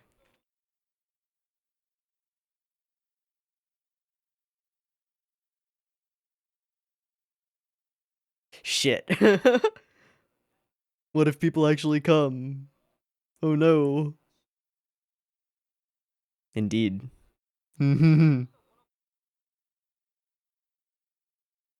True. If I told you, you wouldn't buy it.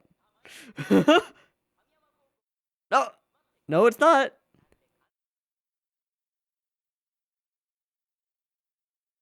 You're a clunk.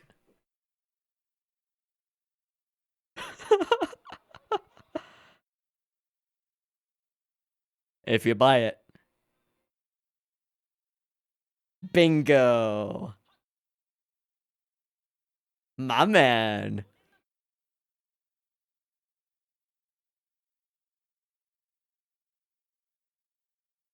Now that's what I call advertising. There he goes. Oh, he's orbiting like a planet. Or spinning on his axis. You certainly have.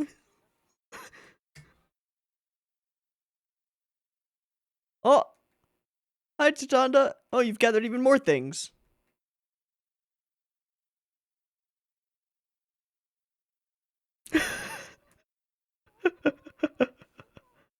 Oh. Yeah, you got caught up in other things.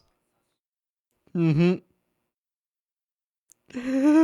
How about nothing?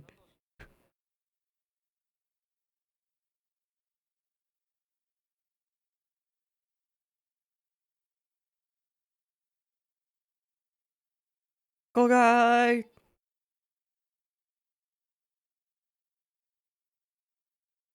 Mm-hmm. Exhausting. Oh! Oh! Oh! Oh, is that...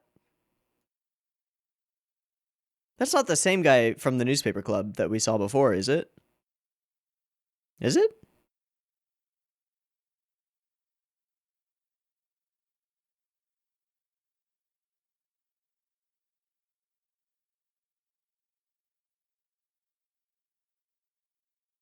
Hmm. Oh. Oh.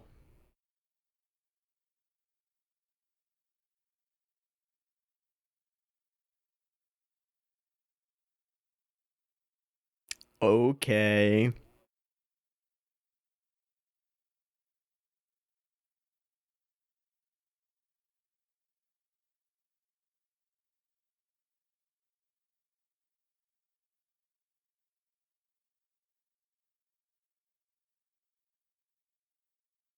We should be getting attention.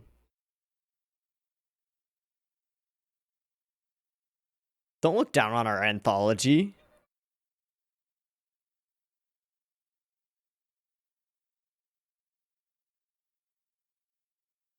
How about a mystery solved at the same day?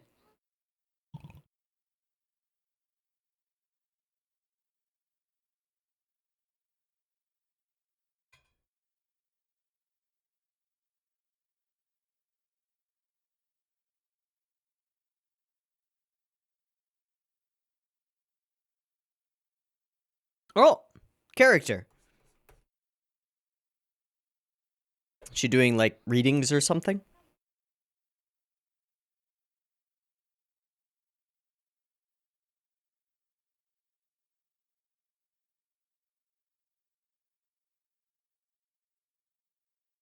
One fortune, 20 minutes. Mmm. What?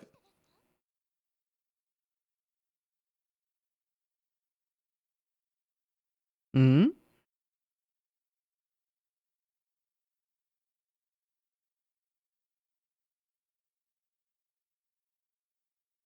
Jumanji?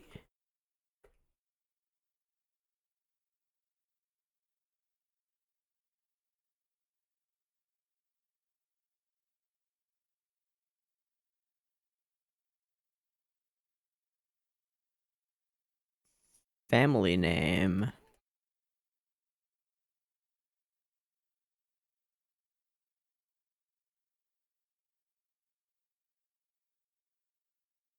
Wonder if that's the same piece of paper that was with the apple juice.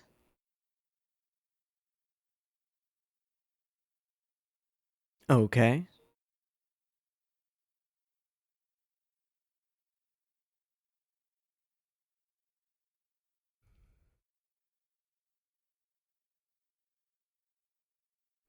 Where theirs is.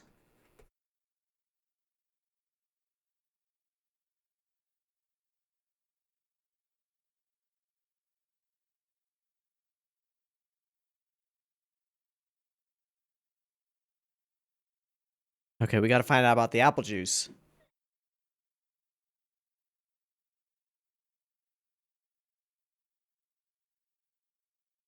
Mm.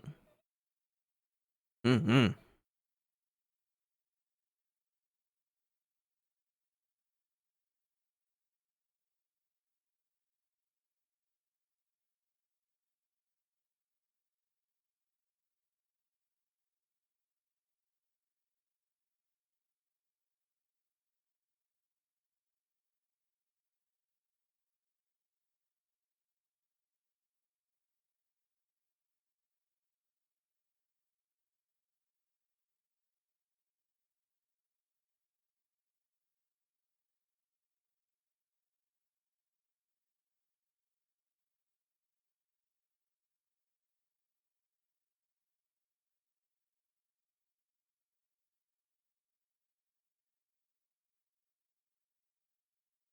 So she wins?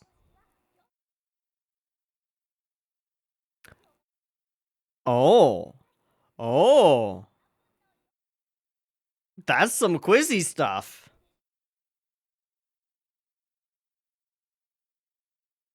I didn't get it. Okay. Okay. That's what it was. So what is that? Yeah.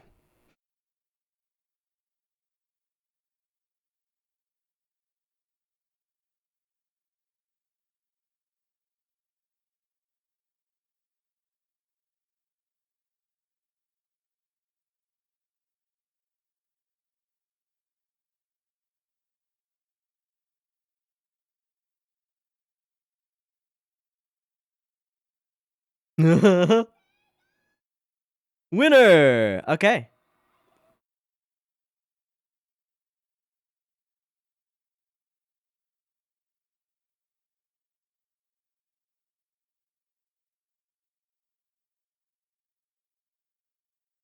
Yeah. Was there a card?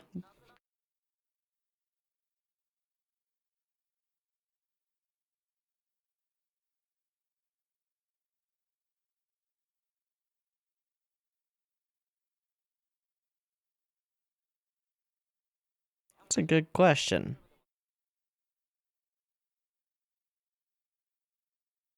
Do you happen to have the card around?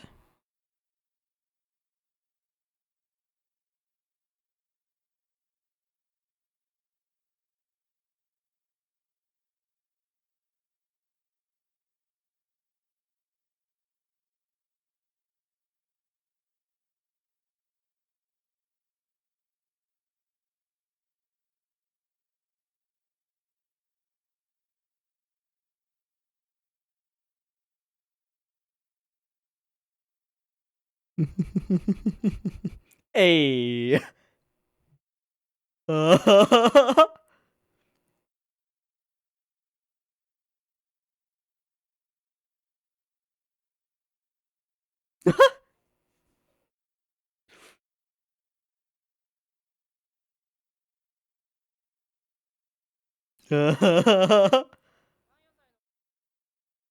It is. You must buy.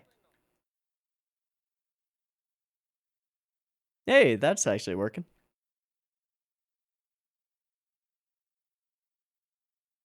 Huh?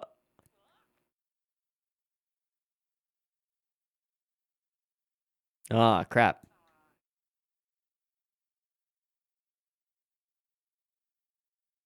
Oh, nice. Will he trade him something else?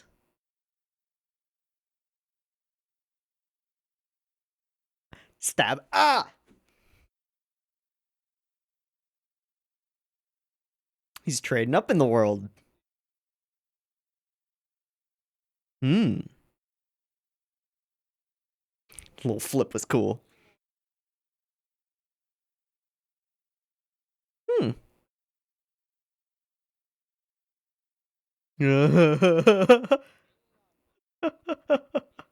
Yes, it is. All right. Got extremely, yep, extremely realistic water gun firearms without orange tips. Yikes.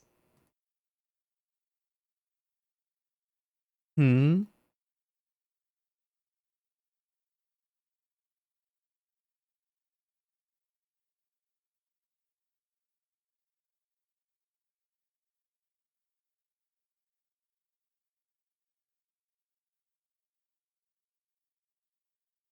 Why are they all looking at her? Yeah. Oh. Oh. Was it her idea?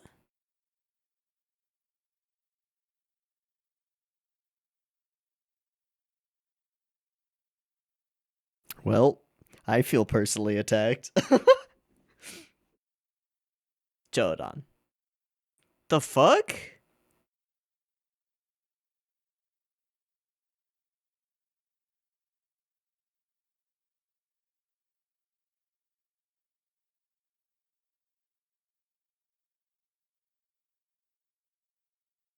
And scene made. Oh boy. Oh, fuck you. Criticism has its place. It's all subjective. You're gonna go with that?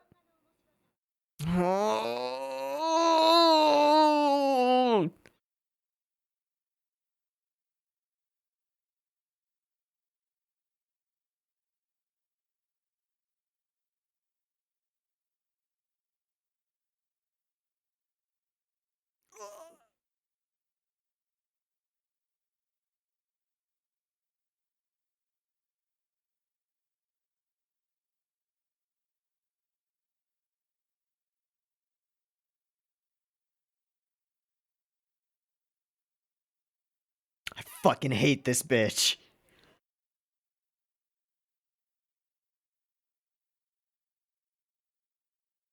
And how do they determine what they like? How do they determine before reading it whether they will like it?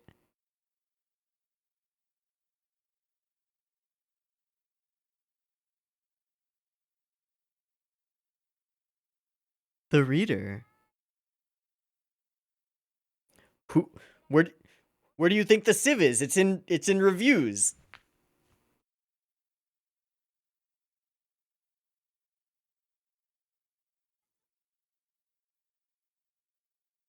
Certainly.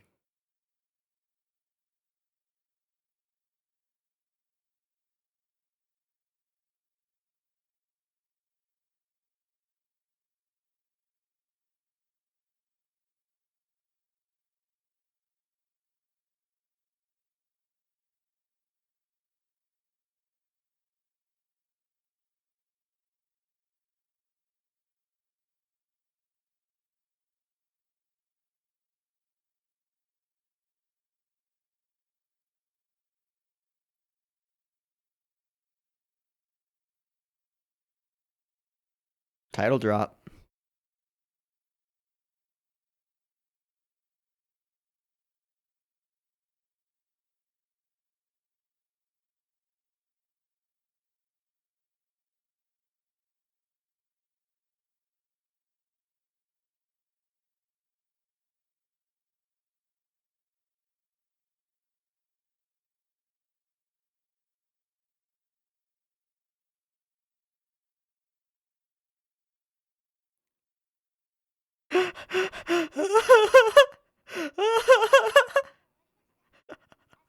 Just a special event. It'll be happening again. Oh, that's brilliant.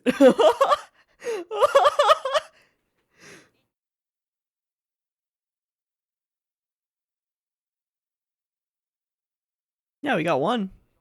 We sold 14. Hey, that's pretty good. Indeed.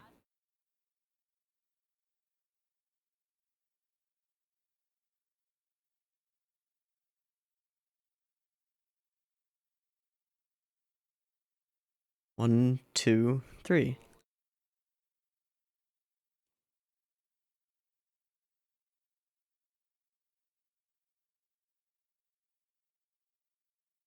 So that is the same guy. The smoker guy. Uh-oh. It's the card. Right?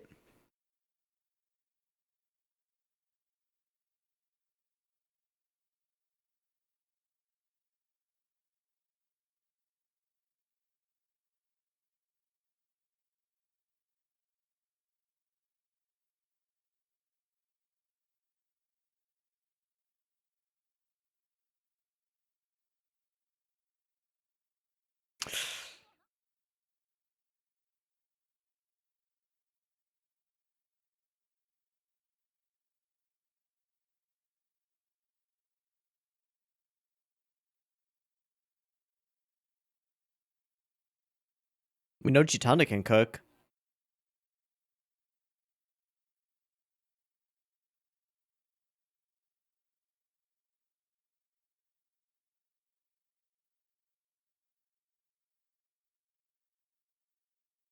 Okay.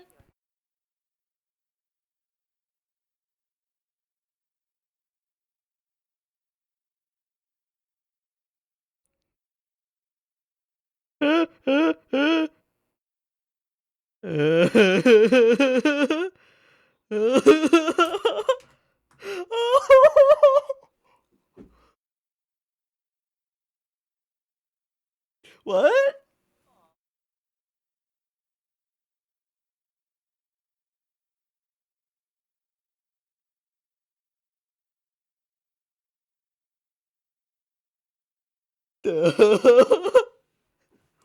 Oh boy. Oh no. Okay, will we get to see the next morning when she brings the manga? Or she's not gonna be able to find it?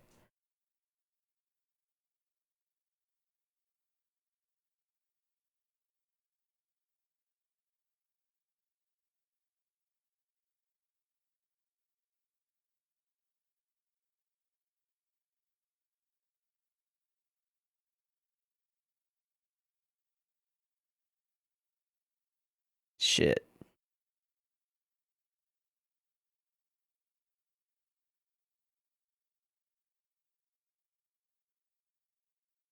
The original, the first time she read it? This is it.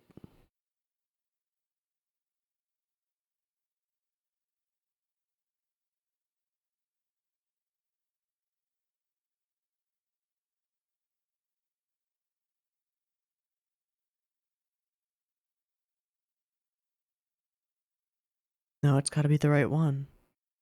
But if you can't find it, you can't find it.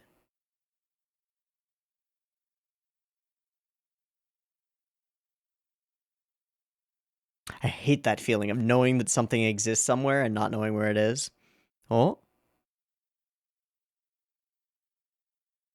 Hmm. And you end up starting to look in places where it definitely isn't, or places you've already checked. Oh?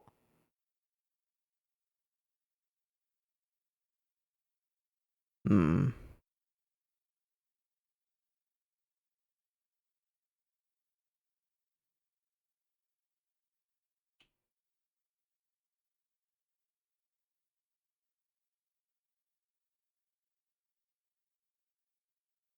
Damn.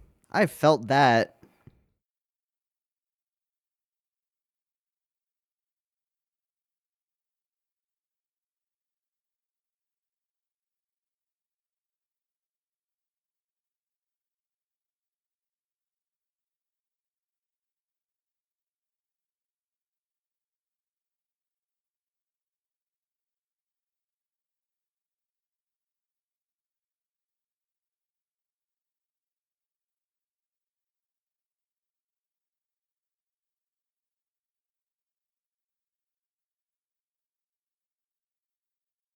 Then something about antenna?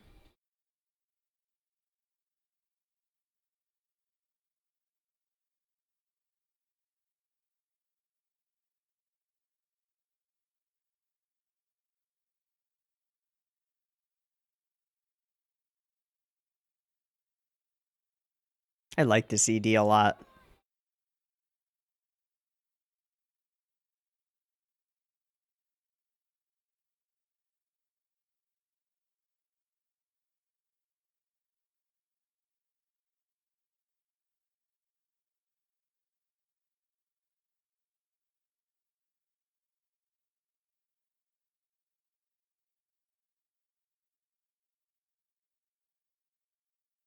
All right, little preview thing.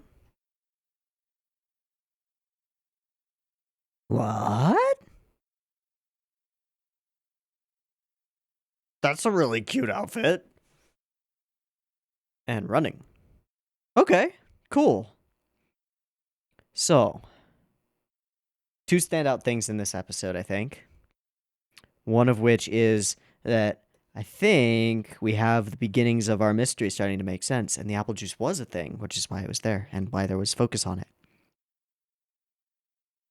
So we know now, if we consider that one of the things, right, that some ghost stones, a Wheel of Fortune card, and an apple juice have all been stolen, and each time somebody has been leaving a card behind, as if they want somebody to start looking for them for whatever it is. And no, we only know about one of them. I was gonna say like in each case it was the name Jumanji, but we don't actually know that. We just know that a card of some kind was left each time. I wonder if they do have like a calling card, like Jumanji, on each one.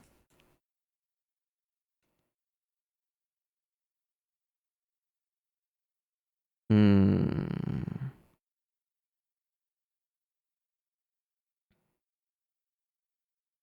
But why? And they're all random things that don't really like they don't seem to be malicious things being grabbed. It seems like it's somebody putting on an event. Like is there like a detective-y club or a mystery-y club or something like that?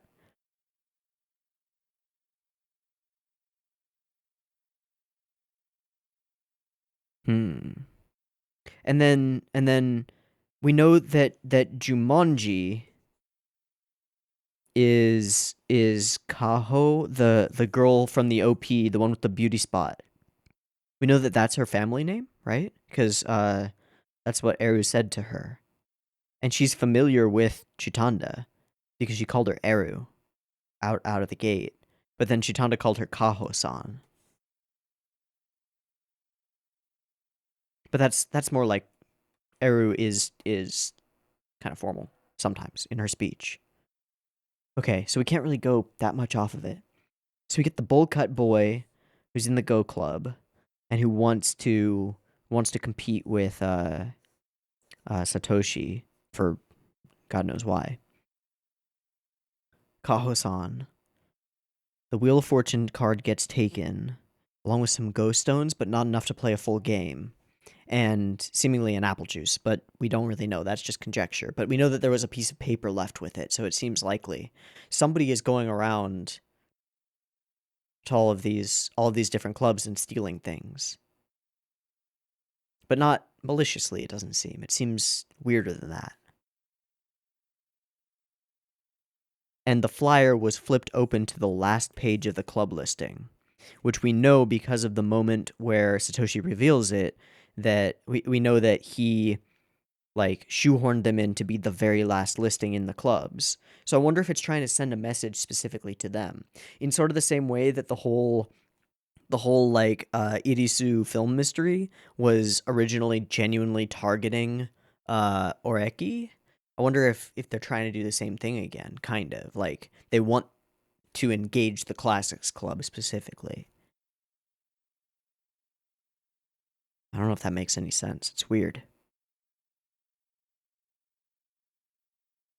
Okay, so I said at the beginning that two things stood out to me about this episode. One was that we got some more information on some kind of mysterious thing that's going on over the course of the festival.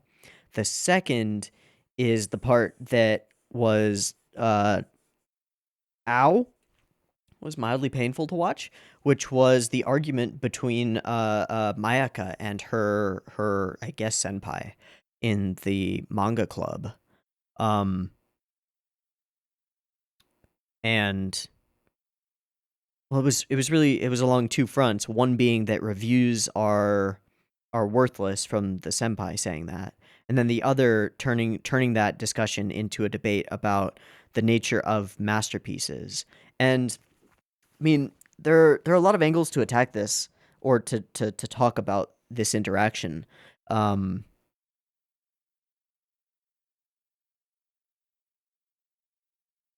like on the one hand, a discussion that you see pop up pretty often in various like anime reviewer type discords and comment sections and all over the place is the idea of like subjectivity of good, or subjectivity of you could say that a masterpiece is something that many people agree on as being good, but there are massive problems with that, and like massive problems with any kind of objective measurement of what makes something good. So I think the senpai has a point, which is that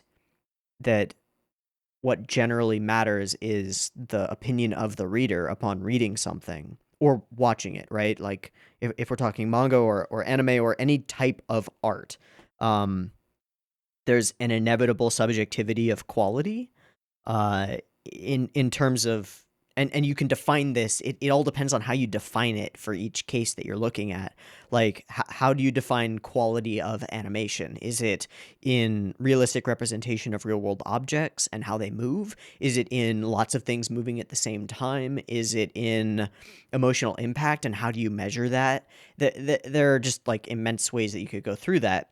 Same, you could turn the same lens on like anime direction or character design or music production or use of music in a show. You can measure anything by innumerable different subjective criteria, and the problem with any of those is that one person's good might not be another person's good. You will always be able to find somebody who will say, oh, I hate this thing that a lot of people consider a masterpiece because it doesn't work for me. Likewise, you will sometimes, and actually fairly often, you will find people who will look at something that you think is garbage and will go, it's a masterpiece for me, right? So there's a point to this idea of subjectivity that she brings up. I think that a lot of my immediately negative reaction to the senpai's point comes from a similar place as Mayaka. Like, from what we know about Mayaka, she genuinely loves manga, and from what we learned in this episode, she wants to review it and sees a value in reviewing it, and in a value in sifting through it. And that's why one of the lines that I caught from the senpai was like, the things that are masterpieces are the ones that have sifted through the sieve, or sieve, I don't know, and lasted over time. But then the question becomes, what makes up the sieve if not reviewers, if not word of mouth between people who have read it or watched it or whatever, and then said this thing good? Like, we live in an era now where everyone's opinion gets amalgamated, gets like smushed together into an easy to understand number, usually on aggregate sites like Mal or AniList or whatever you use. And then we often use those as just a basis or a guideline for determining what to watch and what is considered by the public at large to be a masterpiece. Often on Mal, that's like, if it's an 8 or above, it's considered somewhere in that realm of like either a masterpiece or in debatable space, right? At least very good at whatever it's doing. And that thing that it's doing might not be masterful except in appealing to a large demographic, which is sometimes the case. But I think the thing that I took the most issue with was the idea of a lack of value in criticism. Um, and it makes me want to go and reread oh, what is it? Is it Thoreau? The Critic as an Artist? Uh, the row critic as an artist? No, no. The critic is an artist. It's Oscar Wilde. Yeah. Containing the most extensive statements of his aesthetic philosophy. It's a dialogue in 2 parts. Right. I want to go and reread that at some point. I may or may not get that done by the time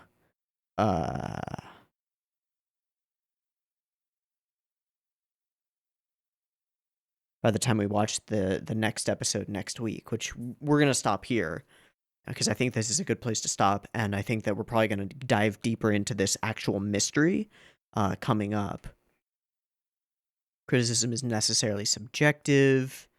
I shouldn't be reading that at the moment. I should just throw out my own thoughts. The reason I thought about that is because I think that it's a powerful set of statements on the value of criticism and its role in art and the refinement of what is considered art over time and what can be considered art. It's weak. Again, I need to reread it pretty desperately. But a part of my initial reaction to it comes from the fact that I consider myself to operate in a critical space. I wouldn't go so far as to call myself like a critic exactly, but what I do is most certainly criticism. And that doesn't necessarily mean that it's negative criticism. Often it's praising things that I enjoy. But all that criticism really is one reader expressing to the best of their verbal or written ability the way they feel about something, about a piece of what is considered art, and why they do not consider it good. Goodness is subjective necessarily, but I think that there's immense value in people out there expressing why they think something is good or not. Just on the basis level, in terms of like lack of wasting time. If you find somebody who works in the critical space, whose opinions you often agree with, you can use them as a guideline for like, oh, they liked this, I might like this, I'll check this thing out. And that can lead you to finding more enjoyable art and gaining more utils, if you will, than were they not a critic. But man, the other thing is just like the smugness with which this senpai character makes these massive blanket statements that are obviously not entirely true, and she just smugly like, gotcha. Fuck, it reminds me of a lot of arguments that I've seen and been a part of on the interwebs where people make these kinds of broad-reaching statements, or use like pedantic isn't quite the word that I'm looking for, but we'll use it as a shoo-in at the moment. These pedantic arguments that are worded in circles or worded as traps, in order to sort of nullify discussion. I don't like her. I don't like her. But it's a really interesting thing to be bringing up, especially in a piece of like manga adjacent media. I mean, I assume that it was being brought up in the light novel or novel. Is Hyouka considered a light novel or a novel? I think it's just considered a novel. But it's interesting to be bringing up all of these things about manga in this. We also don't really understand the dynamics of the club. So it seems, from what I'm gathering, that Mayaka was the one who recommended that they do this batch of manga review things, which, granted, is probably not the most exciting thing to sell from a manga club at a cultural festival. But the reaction to it and the goading and the smirking is fucked. Like, Mayaka is being forced to be kind of an outsider in her own club. And now I'm really, like, kind of scared for her because she's put herself out on a limb saying, like, I'll bring in this manga, and now she can't. The part that I'm talking about that I called pedantic, which isn't quite right, is just, like, it all boils down to the reader. No criticism is of more value than another, in the same way that no piece of art is more valuable than another, which I think is patently false.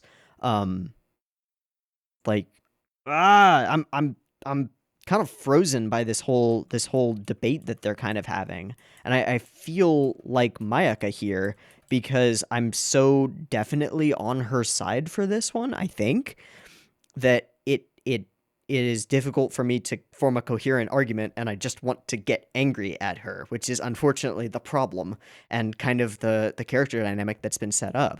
Like, her smugness is sort of self-perpetuating and self-fulfilling. She's so smug that Mayaka's getting angry and not able to argue her points very well. Ugh. Yeah, anyway. So I feel this scene. I feel it a lot. What makes up the sieve? Besides the critical thought of readers. And a masterpiece is born a masterpiece. I totally agree. Now, she does say some things that I don't necessarily agree with, like, it's about experience. You've just never been hit by something that made you say, this is it. A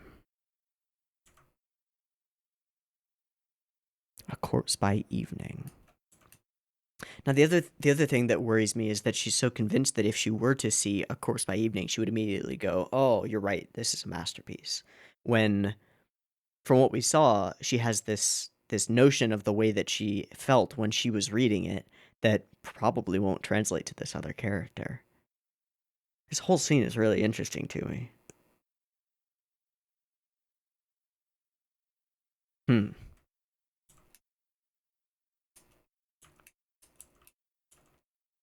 I love that the one girl in this club who has been kind of kind to her puts out this poster that's like, "Oh, girls fighting. Come watch the girls fight." It's cute. It's just cute.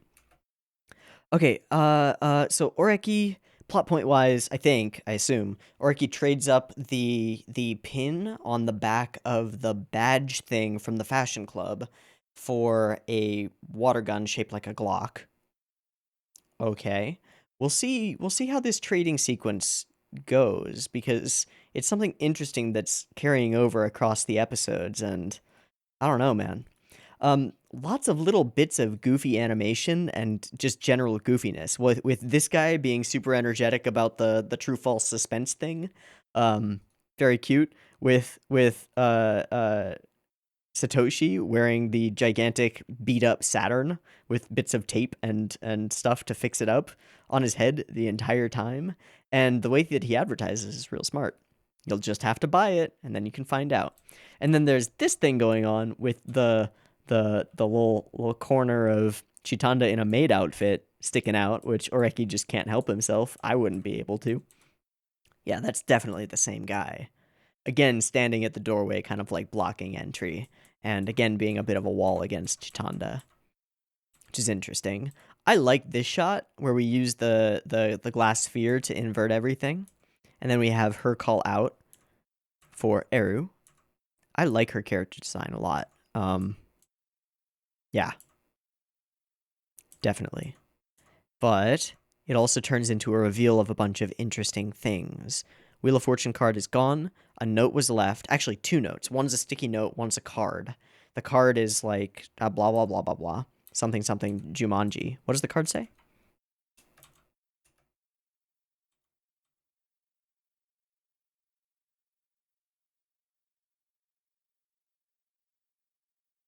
I'll return it when the cultural festival is over. Or is that what's on the post-it note? I don't know. And then there's the flyer, and it is open to the page, specifically the page where theirs is. Weird. I don't have any real theories about this mystery, except that it's somebody trying to get in touch with the Classics Club in some way. And then we get this thing, and I forgot about the idea of, like, buzzing in a little bit early, because you know, or you can predict what the entire question will be. So when she's like, 4/3 of blah, blah, blah, blah, blah, I'm like, that doesn't sound right for, volume. Yep, okay, nice. And then this guy, kind of, don't like him very much, because Satoshi doesn't quite like him very much. Let's settle this. All right, buddy. I also like the use of, I'm not going to go and find it, but the use of the, like, glasses becoming clear trope to emote really quickly and then take it away. Kind of cute. Kind of cool. And yeah, I wouldn't be able to not look at these awkward photos of Chitanda modeling. They're real cute. And then he helps this guy with the fly thing. Find out that it's the gardening club that are roasting sweet potatoes. Something like that. And then there's this sequence, which we've talked about a lot. And then we come back. And it's a nice sunset time. And we talk about the cooking club thing, and it seems like Satoshi and Eru and Mayaka are all gonna be working together for the cooking club competition thing, which is awesome, and I kind of can't wait for. And we get this scene, which is the most me thing I've seen in a long time. I have done this way too many times. I have lost something, or like there's something that I know that I have, and I know that it's somewhere like in my room, for example. I know that this thing is in my room somewhere, but everywhere I look, it ain't there. And everywhere where I'm like, oh, it's probably over there, it ain't there. It's the worst. It's the worst because very much like when you can't remember the name of an actor, or you can't remember a specific word that you're looking for to say something specific, it just keeps you up at night until you actually remember it, and you have to give up. You just have to. You have to give up, and eventually it may or may not appear later, but oh, I hate it. I hate it. Too real. Way too real. We see this moment of her reading through it as a little bit younger. Maybe I could show her this, but no, it's not right. And then going and searching even more and not finding it. It's so fucking sad. And it's got stakes to it, which is that she promised to do this tomorrow, and now Senpai is gonna be like, oh, so you couldn't bring it? You threw away the manga that you thought was a masterpiece? Okay.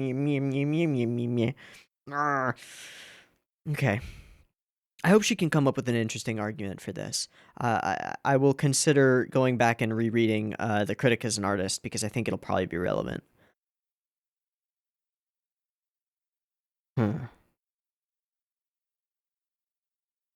All in all, an interesting episode that seems to be hinting at the beginnings of the mystery, which apparently has been going on since the apple juice thing, but is definitely hinting at it a little bit more. There is somebody running rampant and stealing things and putting cards in place, literally calling cards, like, okay. They want to get caught, is the thing. They want somebody to catch on to the mystery and start looking for them, which is why it makes me think that it's a club event. Like, some club is doing this for funsies. And specifically leaving the flyer open to the Classics Club is interesting. Not specifically to the Classics Club, to the last page where their club name is. Interesting. I got no theories on the mystery except for that. But it's getting late, and we have watched 3 episodes, OVA included, so I'm going to call it for this reaction video, and we will pick up next week, next Sunday, to watch more of this arc, and hopefully that's like 2 or 3 episodes more, and then that would be just perfect, right? That would be great. So, wrap up. I've been Teeaboo. This has been Hyouka, episodes 11.5, 12, and 13. I hope that you've enjoyed them, at least 12 and 13, because I really like 12, and 13 was also really good. I hope you've enjoyed them as much as I have, and I hope to catch you next week in the next ones. See you there. Peace.